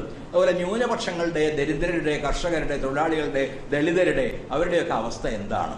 ഈ 6 ചോദ്യങ്ങളുടെ ഉത്തരം തേടുന്നതിലൂടെയാണ് ഒരുപക്ഷെ നമുക്കൊരു വ്യവസ്ഥ യഥാർത്ഥത്തിൽ ജനാധിപത്യപരമായ വ്യവസ്ഥയാണോ എന്ന് തിരിച്ചറിയാൻ കഴിയുക. ഞാൻ ഇതിന് ഉത്തരങ്ങൾ പറയുന്നില്ല, നിങ്ങൾക്ക് ഓരോന്നിനും ഉത്തരം അറിയാം. ജനാധിപത്യത്തിന്റെ എല്ലാ നിയമങ്ങളും നിരന്തരമായി തെറ്റുന്നു, അല്ലെങ്കിൽ ബോധപൂർവം തെറ്റിക്കപ്പെടുന്നു. അതിൽ നമ്മുടെ ജനാധിപത്യത്തിന്റെ 4 തൂണുകൾക്കും തുരുമ്പ് പിടിച്ചു എന്ന് പറയാം. അത് ലെജിസ്ലേറ്റീവ് ആയാലും എക്സിക്യൂട്ടീവ് ആയാലും ജുഡീഷ്യറി ആയാലും ഫോർത്ത് എസ്റ്റേറ്റ് എന്ന് വിളിക്കപ്പെടുന്ന മാധ്യമങ്ങളായാലും, ഇത് 4ഉം വാസ്തവത്തിൽ ജനവിരുദ്ധമായി മാറിക്കൊണ്ടിരിക്കുന്ന ഒരു കാലത്തൂടെയാണ് നാം കടന്നു പോകുന്നത്. ഹിംസയെ പ്രോത്സാഹിപ്പിക്കുന്നുണ്ടോ? അതിന് ഞാൻ ഉത്തരം പറയേണ്ടതില്ല. എങ്ങനെയാണ് കൊലപാതകങ്ങൾ നടന്നത്? എങ്ങനെയാണ് ഒരു ഗുജറാത്തിലെ വലിയ വംശഹത്യ നടന്നത്? എന്താണ് കന്ധമാലിൽ നടന്നത്? എത്രയോ ഉദാഹരണങ്ങൾ, ഒറ്റയ്ക്കൊറ്റയ്ക്കുള്ള കൊലപാതകങ്ങളുടെയും കൂട്ടക്കൊലകളുടെയുമായ അനേകം ഉദാഹരണങ്ങൾ നമുക്ക് ഈ സമീപകാല ചരിത്രത്തിൽ നിന്ന് തന്നെ ബോധ്യമാകാൻ കഴിയും. ആവിഷ്കാര സ്വാതന്ത്ര്യത്തിന്റെ കഥ പറയേണ്ടതില്ല. ഒന്നൊന്നായി മാധ്യമങ്ങളെ സ്വന്തമാക്കുകയും ആളുകളുടെ പ്രതിപക്ഷത്ത് നിന്ന് സംസാരിക്കുന്ന ആളുകളെ നിശബ്ദരാക്കുകയും ചെയ്തുകൊണ്ടിരിക്കുന്ന ഒരു ഭരണകൂടമാണ് നമുക്കുള്ളത്. വികസനം ആർക്ക് എന്നതിനെ കുറിച്ചുള്ള ഉത്തരങ്ങൾ നമുക്ക് ധാരാളമായി ലഭിക്കുന്നുണ്ട്. എങ്ങനെയാണ് ഇത്ര പെട്ടെന്ന് അദാനിയെ പോലെ ഒരാൾ വലിയ സ്വത്തുകാരനായത്? അതേസമയത്ത് എങ്ങനെയാണ് പോവർട്ടി ഇൻഡെക്സിൽ, ദാരിദ്ര്യത്തെക്കുറിച്ചുള്ള അളവുകളിൽ നമ്മൾ വളരെ താഴേക്ക് പോവുകയും ദരിദ്രരുടെ എണ്ണം വർദ്ധിക്കുകയും ചെയ്തത് എന്ന്. പിന്നെ ന്യൂനപക്ഷങ്ങളും ദരിദ്രരും കർഷകരും, നമുക്കറിയാം കർഷകർക്ക് എന്തുകൊണ്ട് സമരം ചെയ്യേണ്ടി വന്നു, ന്യൂനപക്ഷങ്ങളുടെ അവസ്ഥ എന്താണ്. ഓരോ ദിവസവും അന്യരാക്കപ്പെടുന്ന, വിദേശികളായി മുദ്രകുത്തപ്പെടുന്ന CAA നിയമം പോലുള്ള ഈ പൗരത്വ നിയമ ഭേദഗതി പോലുള്ള നിയമങ്ങളിലൂടെ എങ്ങനെയാണ് അവരുടെ ഇന്ത്യൻ പൗരത്വം പോലും നഷ്ടപ്പെടുത്താൻ ശ്രമിക്കുന്നത് എന്നീ കാര്യങ്ങൾ നമുക്കറിയാം. അപ്പോൾ ഈ 6 ചോദ്യങ്ങൾക്കും നമുക്ക് കിട്ടുന്ന, അത് വളരെ ചുരുക്കമാണ്, 6 ചോദ്യങ്ങൾക്കും നമുക്ക് കിട്ടുന്ന ഉത്തരങ്ങൾ നെഗറ്റീവായ ഉത്തരങ്ങളാണ്. അല്ല എന്ന് തന്നെയാണ്. അപ്പോൾ എന്താണ് പ്രതിരോധത്തിനുള്ള വഴി? ഞാൻ അതുകൂടി ഒന്ന് സൂചിപ്പിച്ച് ഞാൻ നിർത്താം. ഒന്നാമത്, ജനാധിപത്യത്തിൽ വിശ്വസിക്കുക എന്ന് അഭിനയിക്കുകയല്ല, ജനാധിപത്യത്തിൽ യഥാർത്ഥത്തിൽ വിശ്വസിക്കുക. അതാണ് ഇതുവരെ മനുഷ്യൻ കണ്ടെത്തിയ ഏറ്റവും നല്ല പ്രാതിനിധ്യ വ്യവസ്ഥ, ഏറ്റവും നല്ല ഭരണ വ്യവസ്ഥ എന്ന് തിരിച്ചറിയുകയും വിശ്വസിക്കുകയും ചെയ്യുക. രണ്ടാമത്, ചരിത്രം പഠിക്കുകയും പഠിപ്പിക്കുകയും ചെയ്യുക. കാരണം കപട ചരിത്രം ധാരാളമായി പ്രചരിപ്പിക്കപ്പെടുന്ന ഒരു കാലമാണിത്. ഗാന്ധിയുടെ സ്ഥാനത്ത് ഗോഡ്സെ വന്നുകൊണ്ടിരിക്കുന്ന ഒരു കാലമാണ്. മറ്റുള്ള കാര്യങ്ങളെക്കുറിച്ച് ഞാൻ പറയേണ്ടതില്ല. എങ്ങനെയാണ് ഓരോ നിമിഷവും ചരിത്രം മാറ്റി എഴുതപ്പെടുന്നത് എന്ന, റോഡുകളുടെ പേരുകൾ മുതൽ ക്ഷേത്രങ്ങളും ക്രിസ്ത്യൻ പള്ളികളും മുസ്ലിം പള്ളികളും വരെ തകർക്കപ്പെടുകയോ അവയുടെ അല്ലെങ്കിൽ അവ തകർക്കാനുള്ള പദ്ധതികൾ രൂപീകരിക്കുകയോ ഒക്കെ ചെയ്യുന്നത് എങ്ങനെയാണ് എന്ന് നമുക്കറിയാം. അപ്പോൾ അതുകൊണ്ട് ചരിത്രം പഠിക്കുന്നത്, വസ്തുനിഷ്ഠമായ ചരിത്രം പഠിക്കുന്നതും പഠിപ്പിക്കുന്നതും വളരെ പ്രധാനമാകുന്നു. മൂന്നാമത്, സ്വതന്ത്രമായ സ്ഥാപനങ്ങളെ സംരക്ഷിക്കുക. സ്ഥാപനങ്ങളുടെ സ്വാതന്ത്ര്യം സംരക്ഷിക്കുക വഴി മാത്രമേ ജനാധിപത്യത്തിന്റെ സ്വാതന്ത്ര്യം നമുക്ക് സംരക്ഷിക്കാൻ കഴിയുകയുള്ളൂ. നാം നടത്തുന്ന ഓരോ തെരഞ്ഞെടുപ്പും ഓരോ വോട്ടാണ് എന്ന് മറക്കാതിരിക്കുക. 5 കൊല്ലത്തിൽ ഒരിക്കൽ ചെയ്യുന്ന വോട്ട് മാത്രമല്ല, ഞാൻ പറയുന്ന ഒരു വാക്ക് പോലും ഒരു വോട്ടിന്റെ വിലയുള്ളതാണ്. ഞാനൊരു തെരഞ്ഞെടുപ്പ് നടത്തുകയാണ്, ഞാനൊരു നിലപാടെടുക്കുകയാണ്, ഒരു വാക്ക് ഉച്ചരിക്കുമ്പോൾ ആ രീതിയിലുള്ളൊരു നിലപാട് എടുക്കാൻ കഴിയുക. അപ്പോൾ ദേശസ്നേഹം എന്ന് പറയുന്നത് തീവ്രമായ ദേശീയവാദമല്ല എന്ന് തിരിച്ചറിയുക. ദേശസ്നേഹം വളരെ സ്വാഭാവികമാണ് മനുഷ്യർക്ക്. ദേശീയവാദം എന്ന് പറയുന്നത് പ്രത്യയശാസ്ത്രമാണ്. അതിൻ്റെ ഏറ്റവും വലിയ വിമർശകൻ രവീന്ദ്രനാഥ ടാഗോർ ആയിരുന്നു. 2 രാജ്യങ്ങളുടെ ദേശീയഗാനം എഴുതിയ ടാഗോർ തന്നെയായിരുന്നു അതിൻ്റെ ഏറ്റവും വലിയ വിമർശകൻ. കാരണം ദേശീയവാദം ഒരു പ്രത്യയശാസ്ത്രമാണ്. അത് സൃഷ്ടിക്കുന്ന സ്നേഹമല്ല, വിദ്വേഷമാണ്. മറ്റുള്ള രാഷ്ട്രങ്ങളെ ആക്രമിക്കാനുള്ള ഒരു സന്ദേശമാണ് ആ തരത്തിലുള്ള ദേശീയവാദം ഒരു പ്രത്യയശാസ്ത്രം എന്ന നിലയിൽ പലപ്പോഴും നൽകുന്നത്. അതുകൊണ്ട് അവയെ വേർതിരിച്ച് വേർതിരിച്ച് കാണേണ്ടതുണ്ട്. മനുഷ്യാവകാശ സംഘടനകളെ നിലനിർത്തുകയും പ്രോത്സാഹിപ്പിക്കുകയും ചെയ്യുക. പ്രചാരണങ്ങളെ സംശയത്തോടുകൂടി മാത്രം വീക്ഷിക്കുക. അത് മാധ്യമങ്ങളിലൂടെയുള്ള പ്രചാരണമായാലും അല്ലാതുള്ള പ്രചാരണമായാലും പ്രചാരണങ്ങളെ സംശയത്തോടുകൂടി മാത്രം വീക്ഷിക്കുക. ജോലിയുടെ സദാചാരം സംരക്ഷിക്കുക. ഫാസിസ്റ്റെ കുറിച്ചുള്ള ഒരു വലിയ പഠനത്തിൽ ഹന്നാരനാണ് പറയുന്നത്, അന്നത്തെ ഡോക്ടർമാരും എഞ്ചിനീയർമാരും ഉൾപ്പെടെയുള്ള ആളുകൾ അവരുടെ ജോലി എത്തിക്സ് ഓഫ് ദ പ്രൊഫഷൻ സംരക്ഷിച്ചിരുന്നെങ്കിൽ ഒരുപക്ഷേ അന്ന് ഹിറ്റ്ലർക്ക് കാര്യങ്ങൾ എളുപ്പമാകുമായിരുന്നില്ല. ഞങ്ങൾ വിഷവാതകം കണ്ടുപിടിക്കില്ല എന്ന് ശാസ്ത്രജ്ഞന്മാർ പറയുക, അല്ലെങ്കിൽ ഹിറ്റ്ലറുടെ പദ്ധതികൾക്കൊപ്പം നിൽക്കില്ല എന്ന് മറ്റുള്ള വിഭാഗങ്ങൾ പറയുക. അങ്ങനെ പറഞ്ഞിരുന്നെങ്കിൽ ഒരുപക്ഷേ ആ തരത്തിലുള്ള ഒരു നാസിസത്തിന്റെ വളർച്ച സംഭവിക്കുമായിരുന്നില്ല. പിന്നെ പ്രതിപക്ഷത്തിന്റെ സ്വാതന്ത്ര്യം നിലനിർത്തുക, പ്രതിപക്ഷത്തെ വളർത്താനും പിന്തുണയ്ക്കാനുമുള്ള ശ്രമം നിരന്തരമായി നടത്തുക. ഇതെല്ലാമാണ് ഒരർത്ഥത്തിൽ ഇന്ന് ഇന്ത്യ പോലുള്ള രാജ്യത്ത് അത്യാവശ്യമായ ഫാസിസ്റ്റ് വിരുദ്ധമായ കാര്യങ്ങൾ എന്ന് ചുരുക്കി പറയാം. അത് മാർട്ടിൻ